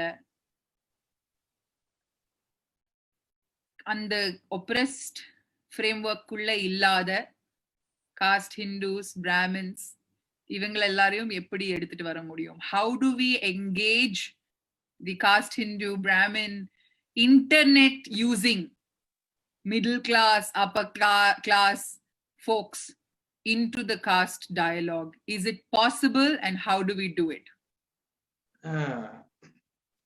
கண்டிப்பா possible. நம்ம possible ஒன்று இருக்கிறதுனால தான் நம்ம இயங்குறோம். இது நாட் பாசிபிள் அப்படின்னாக்க நம்ம இந்த வேலையை செய்ய மாட்டோம். ஒண்ணு. ரெண்டாவது வந்து பாத்தீங்கன்னா முன்ன விட இன்னைக்கு எவ்வளவோ சேஞ்சஸ் ஆயிருக்கு. எவ்வளவோ என்கிட்ட அவ்வளோ பேசுறவங்க எல்லாம் இருக்கிறாங்க. அது மனசு திறந்து பேசுற பல ஆட்கள் இருக்காங்க என்கிட்ட. அப்படி கொண்டாடுறவங்க எல்லாம் இருக்கிறாங்க. இல்லெல்லாம் சொல்ல முடியாது. ரொம்பவும் ரீசெண்டா ஒரு டாக்டர் கூட என்கிட்ட வந்து பேசினாரு. ஒரு அப்பர் காஸ்ட் தான். கதிர், எனக்கு உங்களோட பழகி என் பொண்ணுக்கு ஒரு தலித் பையனை கல்யாணம் பண்ணி கொடுக்கணும்னு கூட ஆசை இருக்கு அப்படின்னு சொன்னாரு. அது இது மாதிரி இண்டிவிஜுவலா நிறைய பேர் வராங்க. இந்த மாதிரியான விஷயங்களா இருக்கு. இந்த சொசைட்டிக்குள்ள கண்டிப்பா சாத்தியம். அது இன்னைக்கு நம்ம எல்லாம் படிச்சிருக்கிறோம். நம்ம ஃபீல் பண்ண வைக்கணும் அவங்கள. எஸ், இது வந்து இதுக்கு ஒரே தீர்வு என்ன அப்படின்னு பாத்தீங்கன்னா, இதை வந்து காஸ்ட ஒழிக்கிறதோ இல்ல பேட்ரியாக் ஒழிக்கிறதுக்கோ ஒரே தீர்வு என்ன பொறுத்தவரை என்ன அப்படின்னா ஆட்டிடியூட், பிஹேவியர் தான். ரெண்டு தான். நீங்க வந்து டிஸ்கிரிமினேஷன் எங்கேயும் கூடாதுன்றத நம்ம அந்த வேல்யூஸை வந்து நம்ம சொல்லி கொடுக்க ஆரம்பிச்சாலே போதும். நான் பல மேடைகள்ல சொல்லியிருக்கிறேன், சலிக்க சொல்லியிருக்கேன். இருந்தாலும் இங்கேயும் சொல்றேன். ஒரு வீட்டுல ஹிண்டு பேப்பரும் பால் பாக்கெட்டை கொண்டு வந்து போட்டாங்கன்னா குழந்தை கொண்டு போய் ஹிண்டு பேப்பரை அப்பா கையில கொடுக்கும், பால் பாக்கெட்டை அம்மா கையில கொடுக்கும். என்னுடைய கேள்வி, அம்மா கையில ஹிண்டு பேப்பர் போகணும், அப்பா கையில பால் பாக்கெட் போகணும். அது போச்சுன்னா காஸ்ட் ஒழிஞ்சிடும். நான் அதான் சொல்ல வரேன். நீங்க வந்துட்டு இது இல்லாம திருப்பி நம்ம என்ன பண்றோம், அது அந்த சிக்கல் வந்து அங்கதான் இருக்கு. ஸோ இதுதான் நான் முக்கியமா இங்க சுட்டிக்காட்ட விரும்புறேன். ஒண்ணு. ரெண்டு, ஒரு வகுப்புக்கு நான் போனேன். எல்லாமே ஐடில படிக்கிற அந்த பசங்களோட ஒரு இன்டராக்ஷனுக்காக என்ன கூட்டு போனாங்க. எல்லாமே அப்பர் மிடில் கிளாஸ், எல்லாம் வசதியான பிள்ளைங்க. அவங்க சொன்னாங்க, இந்த மாதிரி கதிர் வந்திருக்காரு, இவரோட நீங்க நிறைய பேசணும்னு சொன்னாங்க. அதுல பார்த்த ஒரு பொண்ணு ரொம்ப கியூட்டா, நல்ல பட்டு பாவாடை பட்டு சட்டெல்லாம் போட்டு நகையெல்லாம். நான் கேட்டேன், உனக்கு கூட பிறந்தவங்க யாரு? எனக்கு ஒரு அண்ணன் இருக்கிறான். எங்க இருக்கான்? இங்கதான் இருக்கிறான்னு அவங்க அண்ணனையும் காட்டுச்சு. உன்னை நல்லா பாத்துக்குவாங்களா அப்பா அம்மா? உங்க அண்ணனை நல்லா பாத்துக்குவாங்களா? என்னதான் நல்லா பாத்துக்குவாங்க. எப்படி சொல்றேன், இங்க பாருங்க, ட்ரெஸ் இது எல்லாத்தையும் ரொம்ப அழகா பேசுச்சு. சரி, உங்க ரொட்டீன் லைஃப சொல்லுவாங்க. நான் காலைல எழுந்திருப்பேன், படிப்பேன், பாட்டுக்கு மியூசிக் கிளாஸ் போறேன், அங்க போறேன், இங்க போறேன். ஈவினிங் டைம்ல ஒரு வித்தியாசம். அவங்க அண்ணன் விளையாட போறான், இது விளையாட போல. நீ ஏன் விளையாட போல? இல்ல எங்க அம்மா வந்து பாய்ஸ் கூட எல்லாம் பேசக்கூடாதுன்னு சொல்லிட்டாங்க. ஏன் சொன்னாங்க? பாய்ஸ் எல்லாம் மோசம். உங்க அண்ணனும் ஒரு பாய் தானே, அவன் மோசமானவனும் எங்க அண்ணன் நல்லவன். டக்குன்னு அது இந்த கான்சியஸா இருந்துச்சு. நான் ஒண்ணுமே சொல்ல. ஓகே, ஆம்பளை பசங்களை உட்கார்ந்துருந்தாங்க, தனித்தனியா உட்கார வச்சிருந்தாங்க. அதுவே எனக்கு ஒரு மாதிரியா இருந்தது. ஒரு பையன் ஒரு ஃப்ரெண்டு பேர்லாம் சொல்றாங்க, ராகுல், ரகுமான், அப்துல் அப்படின்னு வசலாம் சொன்னாங்க. என்னடா வெறும் ஆம்பளை பையன் பேரா சொல்ற, ஒரு கேர்ள் ஃப்ரெண்ட் கூட கிடையாதான்னு சொல்லி கேட்டாங்க. இல்ல எனக்கு கேர்ள் ஃப்ரெண்ட் எல்லாம் கிடையாது. ஏன்டா? கேர்ள்ஸ்னா ப்ராப்ளம். குழந்தைகள் மத்தியில கேர்ள்ஸ்னா ப்ராப்ளம், அங்க வந்து பொண்ணுங்க மத்தியில வந்து பாய்ஸ்னா மோசம். இந்த விஷயம் வந்து அந்த நம்ம எப்படி அதை இதுதான் இது நம்ம அப்ப அவன் பசங்கள்ட்ட கேட்டேன், உங்க வீட்டுல யாராவது ஒரு வீட்லயாவது பெண் பிள்ளையிடம் எப்படி பழக வேண்டும் என்று சொல்லி கொடுத்துருக்காங்களா? கை தூக்குங்க. யாருமே கை தூக்கல. அப்ப நீங்க எங்க நம்ம ஆரம்பிக்கிறோம் அப்படின்னா, நீங்க எல்லா விஷயத்துக்கும் டிஸ்கிரிமினேஷன் கூடாதுன்றது நீங்க சின்ன வயசுல இருந்தே நம்ம வளர்க்க ஆரம்பிக்கணும். அது அது அந்த டிஸ்கிரிமினேஷன்ன்றது கிளாஸா இருக்கலாம், ஜெண்டரா இருக்கலாம், இல்லாட்டினா காஸ்டா இருக்கலாம், ரிலீஜியஸா இருக்கலாம். ஒரு பையனுடைய மகனுடைய ஸ்கூல்ல ஒரு பிரபல ஸ்கூல்ல மதுரையில படிச்சுட்டு இருந்தான். இப்ப கோயம்புத்தூர்ல படிக்கிறான். அப்ப அவனுக்கு ஒரு முஸ்லீம் ஃப்ரெண்டு, அவனும் கவினும் ரொம்ப நெருக்கமா இருப்பாங்க. ஒரு பையன் கூப்பிட்டு நீ அவனோட நெருக்கமா இருக்காத அப்படின்னு இருக்கான். ஏன்டா அவன் பாகிஸ்தான் சப்போர்ட்னு இருக்கான். அப்ப ஸ்கூல் மத்தியில நம்மளுக்கு சொல்லி கொடுத்துருக்காங்க, நீ முஸ்லீம்னாலே ஒரு பாகிஸ்தான் சப்போர்ட்டா இருப்பாங்க. உடனே அவன் சொன்னானா, இல்ல இல்ல அவன் வந்து எனக்கு நல்லா தெரியும், அவன் ஒரு நல்ல அருமையான பையன் அவன் எக்ஸ்பிளைன் பண்ணிருக்கான். ஒரு பொண்ணு ஃபாரின் பொண்ணு ஒண்ணு, அமெரிக்கன் பொண்ணு ஒண்ணு வந்து ஒரு வருஷம் இங்க படிக்க வந்திருக்கு. அவங்க அந்த மதுரையில படிக்க வச்சாங்க. 2 பேருமே ஒயிட், அவங்க அப்பா அம்மா 2 பேரும். ஒரு வருஷம் ஏதோ வேலை, அதனால கொண்டு வந்து தற்காலிகமா அந்த ஸ்கூல்ல சேர்த்திருக்காங்க. அந்த பொண்ணும் என்னுடைய சன்னும் ரொம்ப நெருக்கமான 5வது படிக்கிற பசங்க, 2 பேரும் நல்ல ஃப்ரெண்டு. அது அவனுக்கு இவனுக்கு நிறைய கொண்டு வந்து கொடுக்கும். ஒரு நாள் இவனுக்கு கேட்டிருக்காங்க ரெஸ்ட் ரூம்ல, நீ அந்த மாயா கூட ரொம்ப க்ளோஸா இருக்கிறியா? ஆமா, மாயா நல்ல ஃப்ரெண்டு தானே அவனு என் பையன் சொல்லியிருக்கான். மாயா கூட பேசாத, அவ அமெரிக்கா நாட்டுக்காரு, அவ நம்ம நாட்டு ரகசியங்கள் எடுக்கப்போ வந்திருக்கிறான். அப்ப ஒரு ஸ்டீரியோ டைப் இது, அமெரிக்கானா ரகசியங்கள் எடுப்பாங்க, இது முஸ்லீம்னா எப்படி இருப்பாங்க. இந்த மாதிரியான பாலிடிக்ஸ் நம்ம குழந்தைகளுக்கு வளர்க்கக்கூடாது. இது வந்து எல்லாரும் ஹியூமன் பீயிங் தான். ஒரு ஒரு ஒரு கர்நாடகானாலே தண்ணி கொடுக்க மாட்டான், அவன் எல்லாம் அயோக்கியன்னு நீங்க சொல்றது. அவன் தமிழ்நாட்டுக்காரெல்லாம் மோசம்ன்றது. அங்க நல்லவன் இருக்கிறான், எல்லா இடங்கள்லயும் இருக்கான். நீங்க பிரச்சனை அங்கதான் இருக்குது. ஒரு ஒரு ஒரு இடதுசாரி தோழருக்கு எனக்கு வாதம் வந்துச்சு உதயகுமார். அப்ப அந்த இஷ்யூ போயிட்டு இருக்கும் போது ஒரு ஜெர்மனிக்கார் வந்து உதயகுமாரை வந்து பார்த்துட்டு போயிட்டாரு. அப்ப வந்து என்ன கேக்குறாரு, அந்த ஒரு இடதுசாரி தோழர் என்ன பார்த்து கேக்குறாரு, எதுக்கு வந்து ஒரு உதயகுமாருக்கு எதுக்கு ஜெர்மனிக்காரோட தொடர்பு? நான் ஒண்ணு சொன்னேன், இல்லைங்க ஜெர்மனியில இருக்கிறவங்க எல்லாம் நல்லவங்க கிடையாது, கெட்டவங்க கிடையாது, இந்தியாவில இருக்கிறவங்க எல்லாம் நல்லவங்க கிடையாதுங்க அப்படின்னு. எதுக்கு அப்புறம் ஜெர்மனி என்ன வேணா இருக்கட்டும், அவருக்கு ஜெர்மனிக்கு என்ன கனெக்ஷன்? சரி, இவர் என்ன பண்றதுன்னு தெரியாம நான் கேட்டேன், ஜெர்மனிக்காரெல்லாம் அயோக்கியம் சொல்லி. ஆமா, அப்ப எதுக்கு கார்ல் மார்க்ஸ் கொண்டாடிட்டு இருக்கீங்க?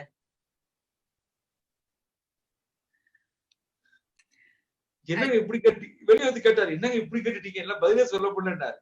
நான் சொல்றேன், அவர் வாயை அடைச்சிட்டீங்க. கார்ல் மார்க்ஸ் அம்பேத்கர் ஒண்ணு, அங்க இருக்கக்கூடிய ஹிட்லரும் இங்க இருக்கக்கூடிய நம்ம காந்தியை சுட்டு கொன்ன கோட்சே ஒண்ணு, அப்படிதான் நீங்க பாக்கணுமே தவிர கோட்சேவையும் ஹிட்லரையும் ஒரே இதுலயும் அம்பேத்கரையும் மார்க்ஸ் ஒன்னா வச்சு பாக்கணுமே தவிர ஜெர்மனியில பிறக்கிறவங்களாம் கெட்டவன் சொல்லக்கூடாதுங்க, நம்ம ஊர்ல இருக்கிறவன் நல்லவன் சொல்லக்கூடாதுங்க, கலந்துதான் இருக்கும். சோ இதுதான் வந்து பன்முகத்தன்மை. இந்த இந்த டிஸ்கிரிமினேஷன் ஒழிஞ்சாதான் பன்முகத்தன்மை வரும், டைவர்சிட்டி வரும். டைவர்சிட்டி வந்தாதான் வேல்யூஸ் வரும், அடுத்தவங்க ரெஸ்பெக்ட் பண்ண தோணும். சோ அந்த டிஸ்கிரிமினேஷன் உடைஞ்சா டைவர்சிட்டி வரும், டைவர்சிட்டி வந்தா ஈக்குவாலிட்டி வரும்.